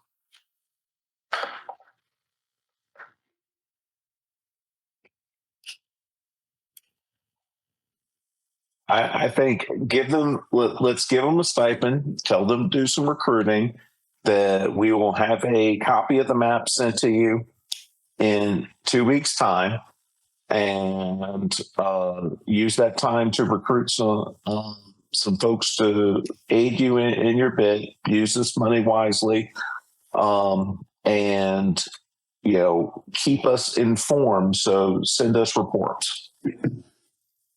I agree. I mean, I like Horaeus, but he's being a little bit intractable, and we're bending quite a bit for him, and he's not bending an inch. So I say that's as far as we'll go, and he can accept, take it or leave it, basically. Yeah, I want to ask you: Are you willing to go along with these guidelines? Are you willing to wait? He says, no, I feel like I've made myself perfectly clear. My intent is to immediately begin to fulfill my quest for Aminar. So you intend to go down tomorrow, let's say, right away? If you are leaving now, I will go down this afternoon. Well, it's good knowing you. I'm sorry that you have so little faith. Clearly, that foul demon that you keep with you has blackened your mind. Aminar, Mitiara would not have given me this vision if there was not a greater plan at work. Well, I'm sure that they would want you to help yourself to have the best chance of success. Rushing in without a few more people on hand might not be in your best self-interest to succeed in this quest. That's all I'm saying. So, he says, with respect, sir, I'm not sure it's in my best interest to wait around town when there's an evil wizard Wererat trying to kill me either.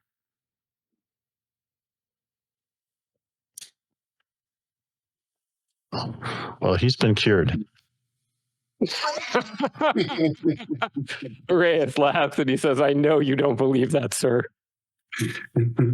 I say we go with Grant's plan, and I don't know. I mean, it's the best we can do.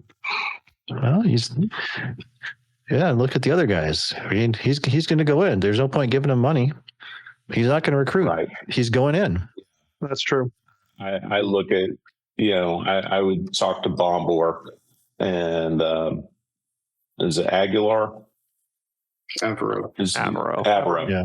And basically say, gentlemen, you're welcome to join us. You're welcome to stay here with Horaeus. We would like for this plan to happen.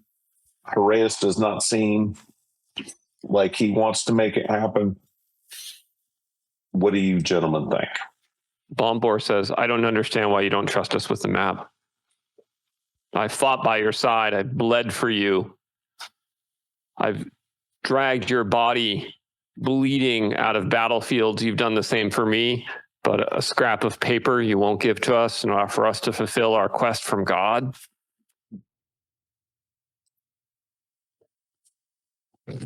Well, we're happy to give you the map in 2 weeks. We're not going to give your 3/14 of our strength. We're not going to give such an item of importance to a small splinter of our strength if you're not even willing to do anything to try to, bolster your own chance of survival. If the three of you are just going to rush in without even pausing for a few days to try to, increase your numbers, well, I don't see that as a wise to give you this map. Let me pull up for a sec here. And well said. So Horaeus has int 16, charisma 16. So he is a very intelligent man and a very charismatic man. And so he says, sir, with respect, I do not see any tactical advantage in us staying above ground in this town when Mentinus Cave could kill us at any moment. We could not defend ourselves from the hellhounds if it came to that. We are safer in the sewers. That may be. So then I do not understand why you think we should spend the next 2 weeks loitering in Cphon, waiting to die when we could be exploring to fulfill our quest from the Empyrean gods. The recommendation actually is loitering in Ciudadanos, where you can recruit safely and have larger numbers. Because I know that Mentinus Cave is a danger, but remember that creepy crawly who pretty much ate Bombor? If you met that Bombor creepy says, I crawly, remember him. yeah, meet him again, and there's 3 of you. He's going to have a nice snack, and I don't want you to have a nice snack, because then the map will go too, and we'll lose all 3 of you, and we don't want to lose you 3. Then why don't you join us in clearing this together then, sir? Because we also have to clear the forest. Why is the forest a higher priority than a cesspool of evil beneath our capital? Beneath the capital of the prefect who's loyal to us. I'll refer back to what Raymond said earlier.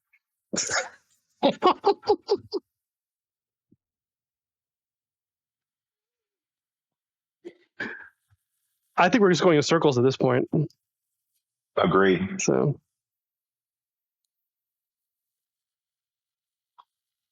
Would be good if you guys ever rolled above a 5 on a reaction roll, that's for sure.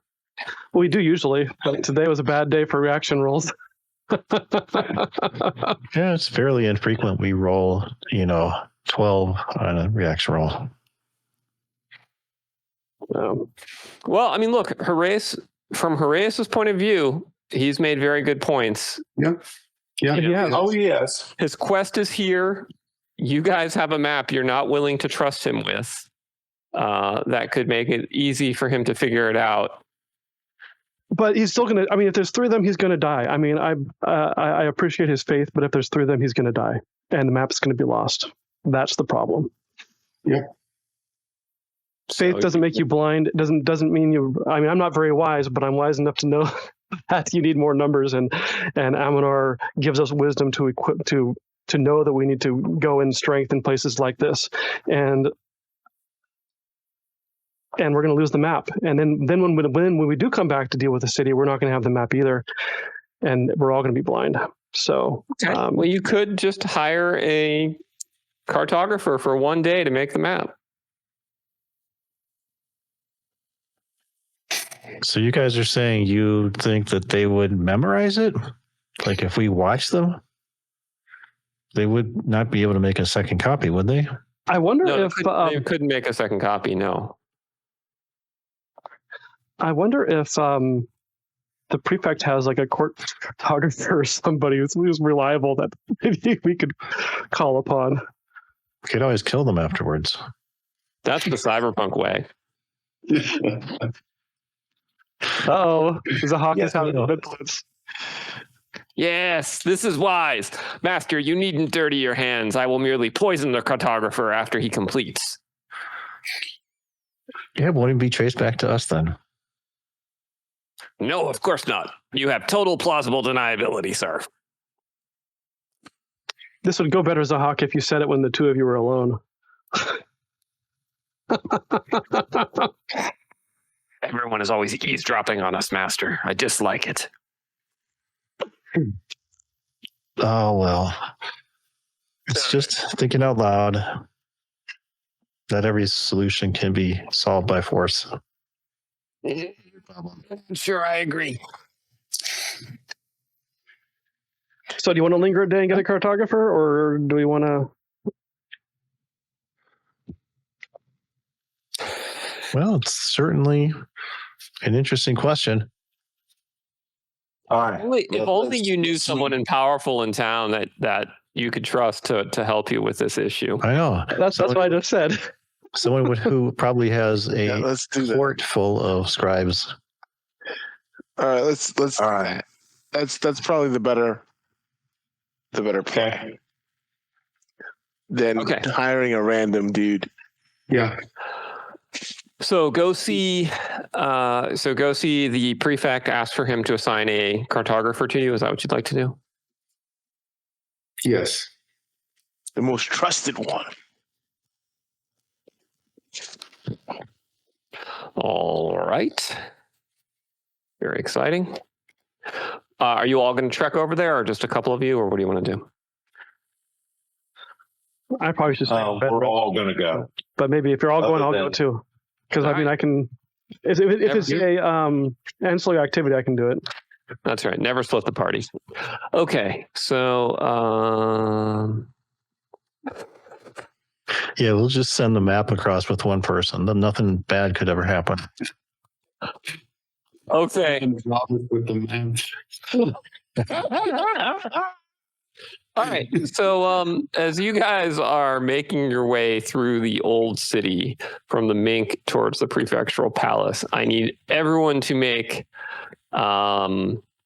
blast saving throws. Everyone in the whole party.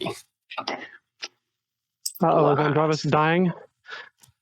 So yes, blast saving throws. So we'll start at the top. Make sure you're clicking on your character and everything. So when you roll, I know who it is. Okay, Higlak succeeded. Androvas has failed. Well, that's really unfortunate because Androvas Is dead. Oh, wow, permanent death from. Jeez, man. Well, we'll find out. Okay, bomb boy. And I failed by 1. I should. You know, if you had leveled, that wouldn't have happened. I'm still 5,000 from leveling. No, I'm just giving you a hard time. Let's. Reyes. What does that say, Raymond?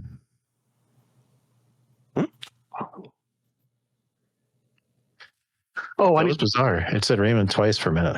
I forgot to do my sidekicks. All right, here's Griffin.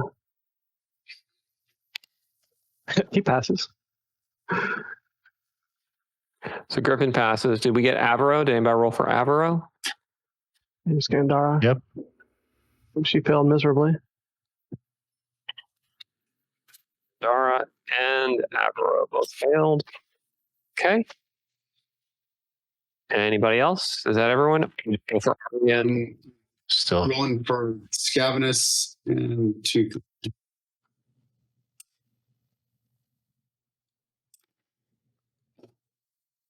Oh, That's awesome.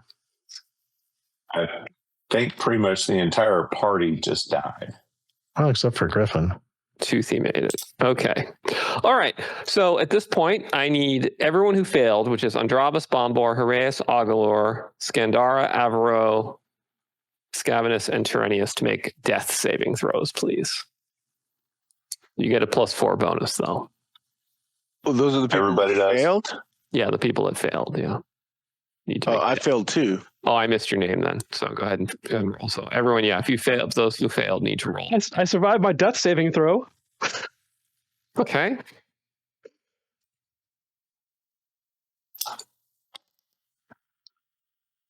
Yeah, I made that one. Bombor succeeded. Raymond succeeded. Andromeda succeeded. Heraeus succeeded. Scandara succeeded. Agalor succeeded. Scandara succeeded. Did we get an Avaro? Avaro looks like succeeded. Scavenus failed. Tyrannius?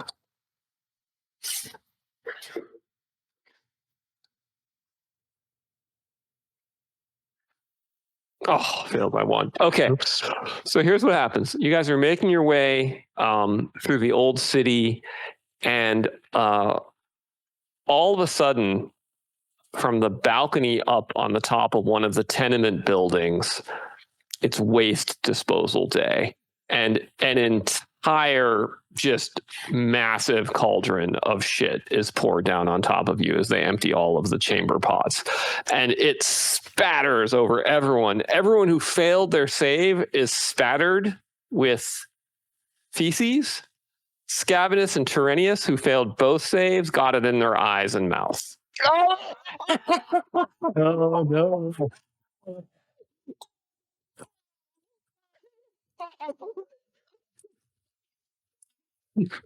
I thought it was gonna be a maintenance blast, but I guess it's Oh, not. God. It's worse. Well, we All right, so did you guys want to still go see the prefect now? No. Higlak can go because he's shit free. Aren't the baths on the way? Yeah, the bath. You Go can to the go to the baths, yeah. Go to the bath.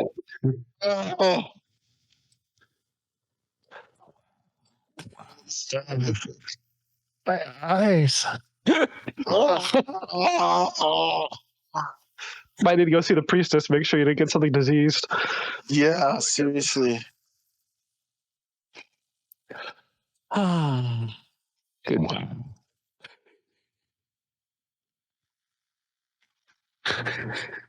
I was sure I was dead. No, it was so funny. It's like, all right, character number 3. Let's do this. No, Let's do this. Yeah, no, totally. Okay. All right. So, So we have to be on guard from above when traveling through Right. city street. Everyone has to be looking up. No, don't look up. That's how you get it in your mouth. You just need to wear a hat. all right. So you guys stop by the baths. You clean yourself. The bath attendant gives you a very strange look because it is not common for people to literally show up to the baths covered in shit. And he motions with his hand because you guys are at this point, you're well known in the city and known to be wealthy. And a number of serving women come forward with oil and scrapers. And they say, masters, I hope that you will allow us to scrape you of the uncleanliness before you enter the bathing waters. hi, we're the Brown Brothers. Oh.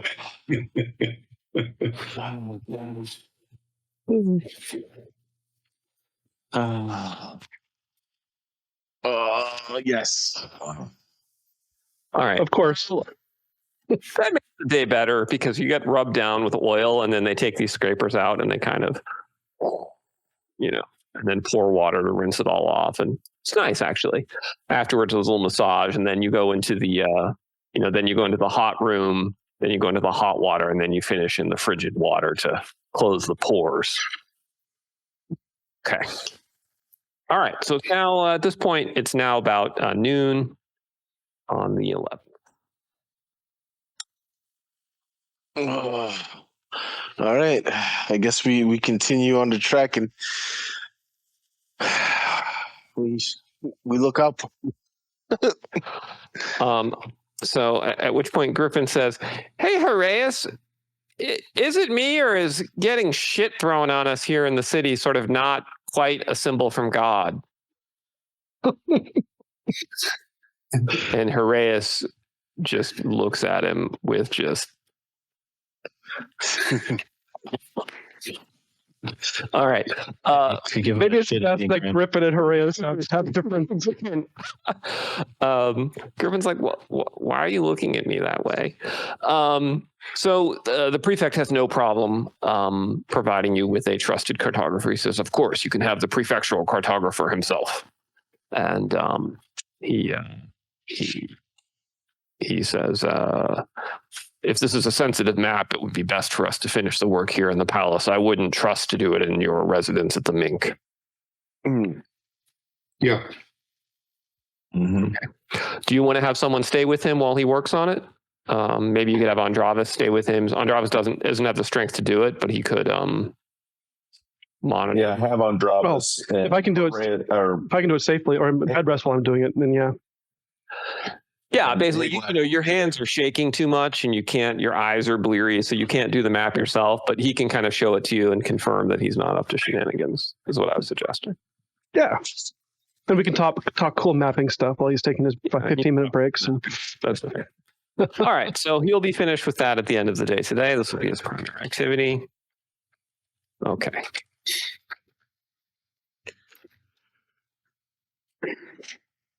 All right, so Haraeus says if we'll be able to have the map,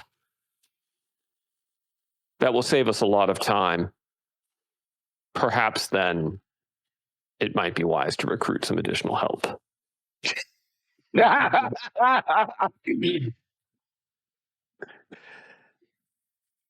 might not advertise the Grey Brothers, perhaps. I don't know. The Baby Brothers. How about the Blues Brothers? I mean, they're on a mission from God. Yes. You're on something there, though. Yeah, Andra. I was like, since they distance yourselves from the Grey Brotherhood and you won't draw any undue attention from Mentinus, you're separated from the group and you're doing something else, right? Might work in your favor.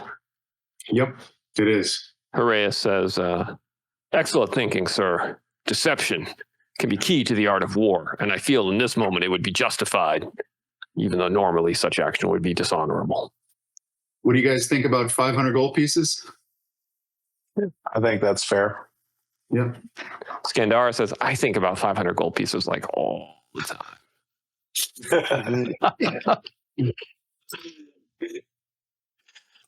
The blues. Okay.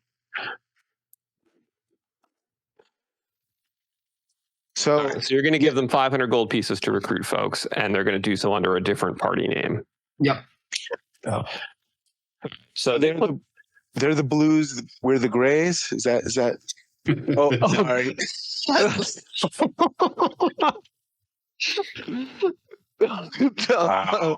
Wow, dude. All right, Really so they yank? put their heads together, and they have kind of a heated debate, and you see them flipping a coin, and then Heraeus comes back and he says, we're going to be called the Swords of Fate. Swords of Fate.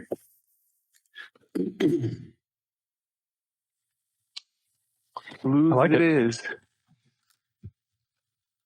What about Bombor, who has a mace?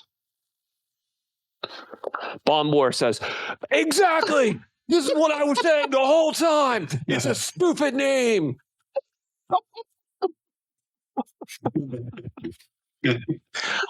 Okay, how about hammer and swords? How about that? I just look at him and said, guys, Higlak Halfhand here. You're the hand of fate. They all nod at that. Yeah, that sounds pretty badass. Does actually sound kind of badass. Yeah, I really like that. Well, I think we give them that, and then we can say, leave word at the Mink, and we intend to return and assist you in the future. We will, sir. And should we send couriers to you inside Anos, or is that outside the skiff? Here we go. We agree on a code word. If you find the entrance to whatever it is you seek, send word to us immediately. He says, yes, sir. Is there a code word? Well, we will say something to do with the hand of fate. Middle finger? No. No. I was going to say the finger of fate. No. No. How about maybe what just happened to us is the code word. It was just a shitty hand. Heraeus laughs and he says, as you wish, sir. That'll be the code. Shitty Here we go. hand. Okay. And now you've come up with a code word that I can't put into the annals.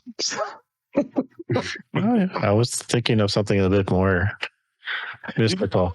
My daughter has commences her debut or something like that. Well, you could be asterisk. Bombor says, well, I'd really like to be in the annals. So maybe we should switch to a different code word. Just, imperishable fame, all that. Arite. No, but that's the point. The code word was so. Here you go. The code word is fate is at hand. That's cool. Yeah. There you I like that. Yeah, me too. All right. So Heraeus, Bombor, and Augilor. The Hand of Fate. 500 gold pieces to recruit. And they have copy of map by Imperial cartographer. Excellent. That was quite the discussion there. My goodness. Hey, this is all the politics episode. Shit's getting real, man. go. Yeah. So We're setting stuff up for season, 4 3. and 5. No, this is the spin-off. all right. It's been a episode. All right. So from the prefect's palace then, I guess the rest of you guys were heading back, right? It was just Andrava staying until evening. You'll sync up with him later. So anything else you want to do today in town? We would like to ask the prefect if we can borrow 6 riding horses for our trip back to Saidanos, and then we would turn them into his prefectural guard at that location. Before we do that, we had agreed, and we didn't actually honor that agreement because technically we left. We had agreed to escort a barge up river. That's wrong. So we should take the barge. Maybe he didn't notice that we're gone. We've got all of our horses, not all of, but we've got a bunch of horses and the mule train with us. So we could actually transport it with the mules. On the barge? Oh. You lost me. Transport what on the barge? Transport what on the mules? We were supposed to take a load of weapons and armor back to Saidanos a couple of sessions ago. Yeah, that's long gone. So. Okay. Yeah.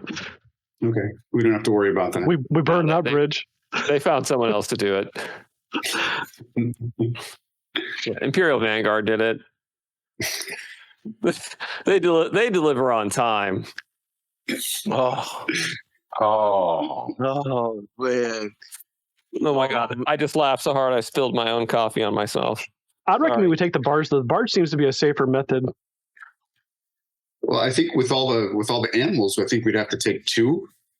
I think we could 3 put them all in there. Yeah. Wait a minute. Didn't we lose some people on the barge? Well, there was that one time with the dragonflies when you decided to sleep in the VMR marshes. Yeah, that's we know to camp at the Turos Quell. It's on the at the halfway point now. Yeah. And we're also going to use metal rebar cages when we sleep. Yeah, now you guys can get to it's a 1-day ride to Turos Quell if you don't have wagons, because if you're just using horses. Yeah. Yeah, if you can just take the horses, we can get a quick trip. Yeah.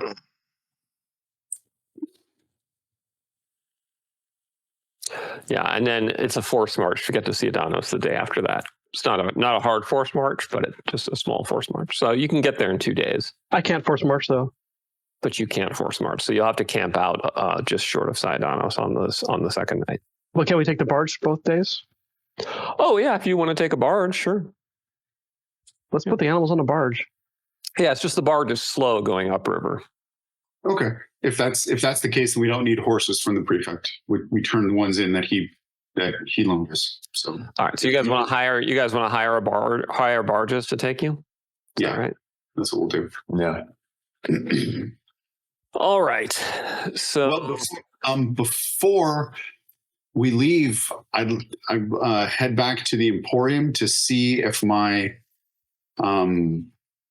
importing of horsetail has arrived. yes, it has. Okay, we'll pick that up. That was good for us. Yes. We go through the herbs. Yeah. You do. You guys go through the herbs, something fierce. Okay, and let's just take a look Because at... it's been decriminalized. It's true. All right. So let's see. Shipping rate for passengers is...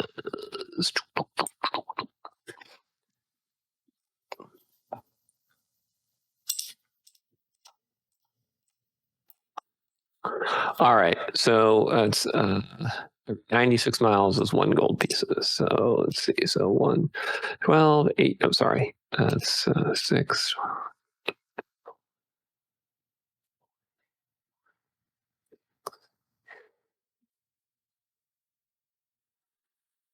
Okay.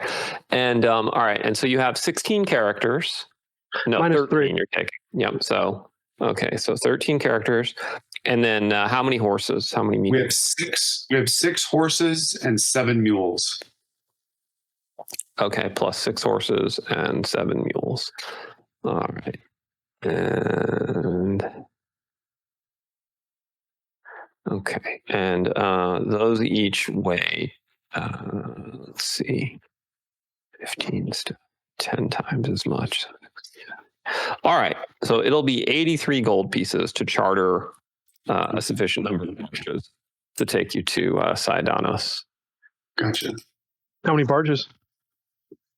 I didn't calculate the number of barges. I just calculated the passenger cost. All right. So I can calculate the number. No. That's okay. We spent a lot of time debating. I feel like let's get this. Let's keep moving. Well, yeah. What? Okay, if you didn't want to know, why did you ask? You know, now I'm looking to find out. No, he's concerned about marching order and who's going to be on what barge. And Yeah, what I was thinking about happens that kind of thing. when the dragonflies attack. Yeah. Well, it's. I'll tell you. We can actually tell you. All right, so it's 13 times 50 stone is 650, and then 200 times 13, 2,006.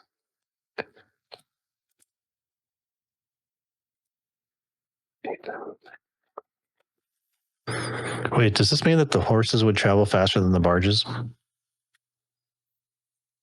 Yeah, the horses would travel. Yeah. But only if you force march. I mean, the barges can do it in 2 days. Mhm. The horses would take 3 days without a forced march. Oh, Right. okay. No, the barges are not going to do it. The barge is going to take 3 days by barge. Really? We always did it in 2 days in the past. You can go.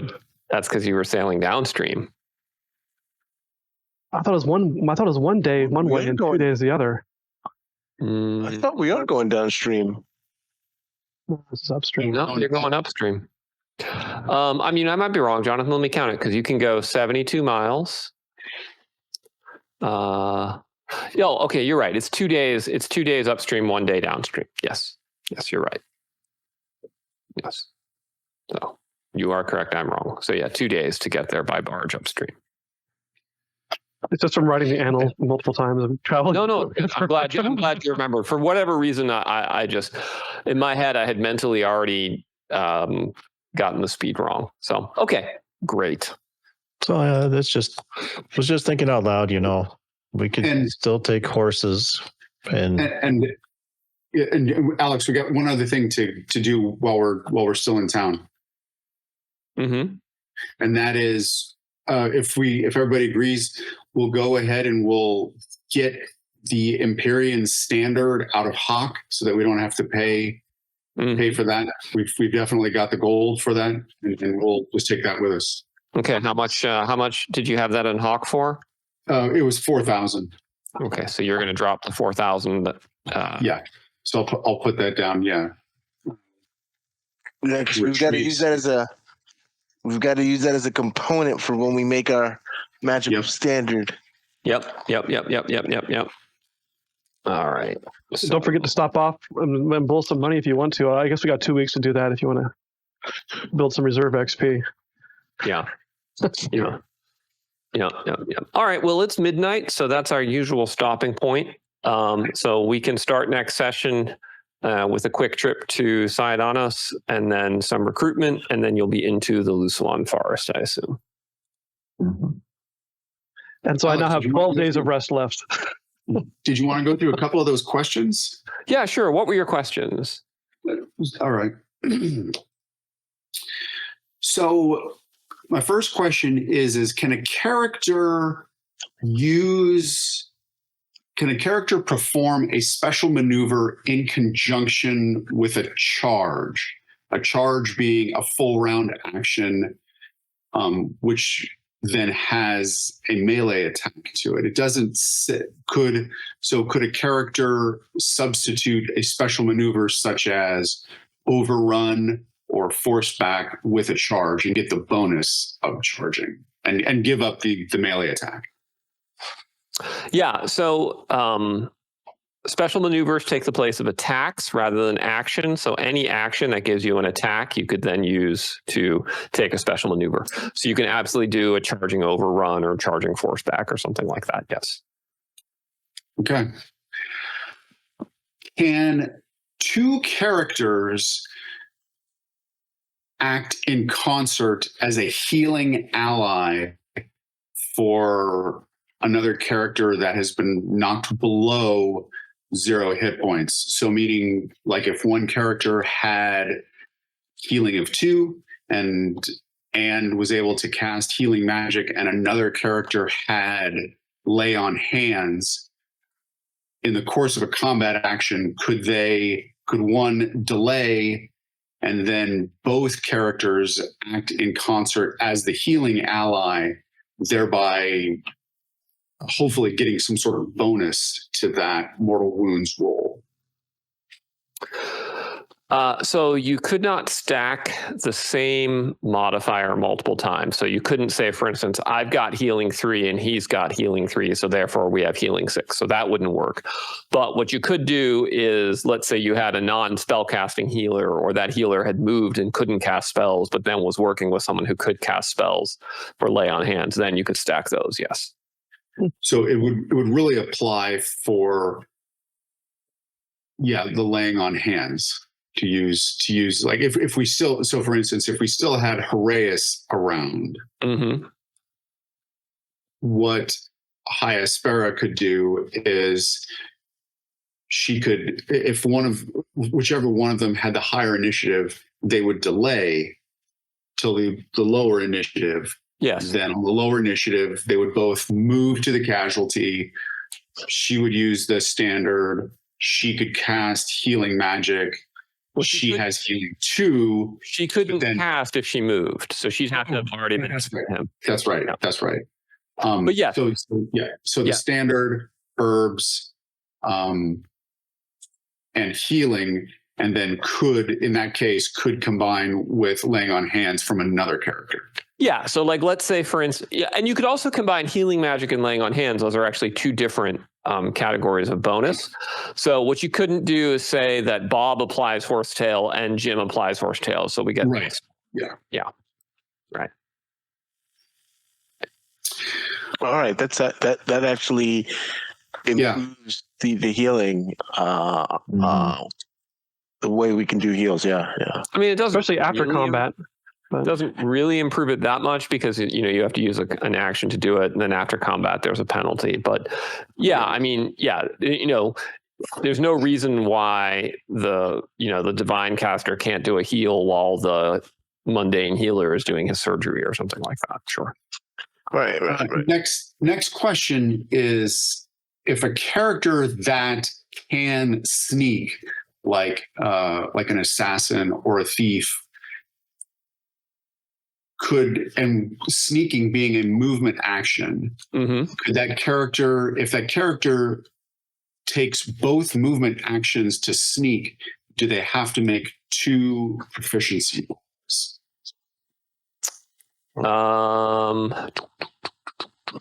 So as I understand it,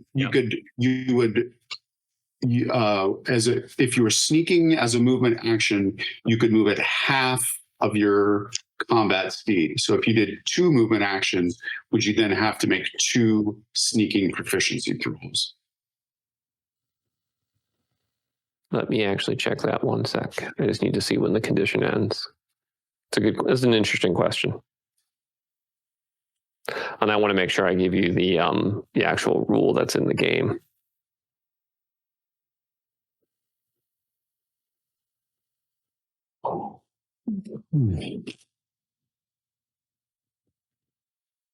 Okay. The sneaking condition expires at the end of the creature's initiative if it attacks by any means except for a coup de grace, or it also expires if the creature chooses to stop sneaking. So once you've made the check, you can take the double move without having to sneak at the speed. Okay. Yeah. So you don't need to roll twice. You just roll once and you're sneaking. Okay. Got it. Yeah. That's all I got. Didn't you have a question about repairing weapons? Oh, so that's So Yes. In a previous session, we scavenged some, quite a bit of equipment from the bandits and from the thieves. Then when we got to a location, using the scavenged equipment, determined, some of it, a small percentage of it was still serviceable. Most of it was damaged in some way. The resultant reduction. So, for instance, a leather armor that was reduced by 1/3, worth approximately 13 gold pieces. At some point in the future, we could hire a weaponsmith or a group of weaponsmiths or a weaponsmith shop to then repair those items to make them whole again. We could then issue them for recruits, mercenaries, trainees, etc. Yeah, you could absolutely do that, and then they could repair them. Yeah, no problem. Okay. Yeah, and to the extent that they don't need to spend their time repairing them, they could be creating new stuff for you. Right. It's so. For instance, if you were to hire that weaponsmith and journeymen and apprentices, their production total for a month is that, and it could be a combination of repair, service, and manufacturing of new stuff too. Yeah, if you pay them in advance for 75 gold pieces, you get 80 gold pieces worth of repair and creation. Right. Yeah. Okay. Yeah. The 5 gold piece is your profit margin on it, basically, right? Yeah. If you were like running a factory. Yeah. Or your reward for paying them a salary versus piecemeal or whatever. Yeah. Yep. Absolutely. Very good thing to do. And especially if you're going to be taking a fort soon. So.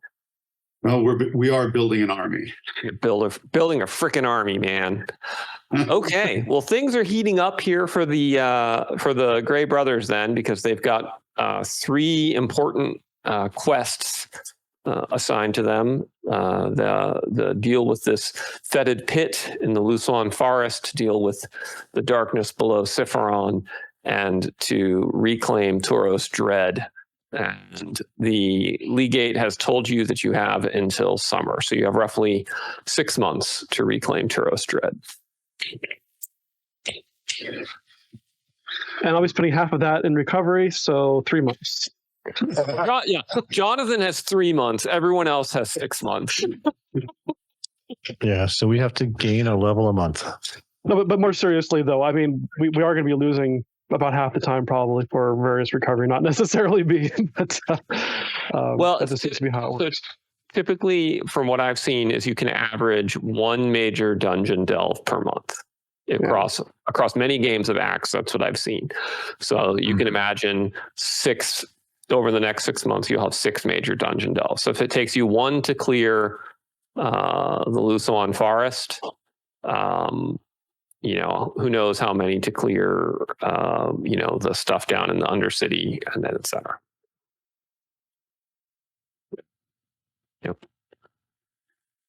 Okay. Very exciting. Shit's heating up, man. Guys are getting towards 5th level. When Tyrannius gets to 5th level, suddenly he becomes like twice as powerful because he gets 3rd level spells. Yep. Hey, I've got 1 3rd level spell. Yeah, you do, Raymond. You do. Yeah. That's awesome. 3rd level divine spell. Yeah, I think. Hold on, I think the 3rd level's got some pretty good ones in divine. It does. It does. Not quite as good as the 3rd level arcane, but still pretty good. Yeah. Yeah. So awesome. All right, guys. It was great playing with you. This was a fun session. Yep. Indeed. All right, thanks. One combat roll to dodge the toilet water.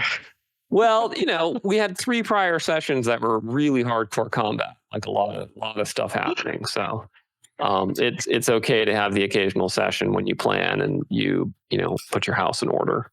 I'm just glad it wasn't a blast from Mentinus. Yeah, I was worried it was a fireball or I know. I could see in your faces that you all thought you had just been fireballed and assassinated. I could see it in your faces, and it was so funny.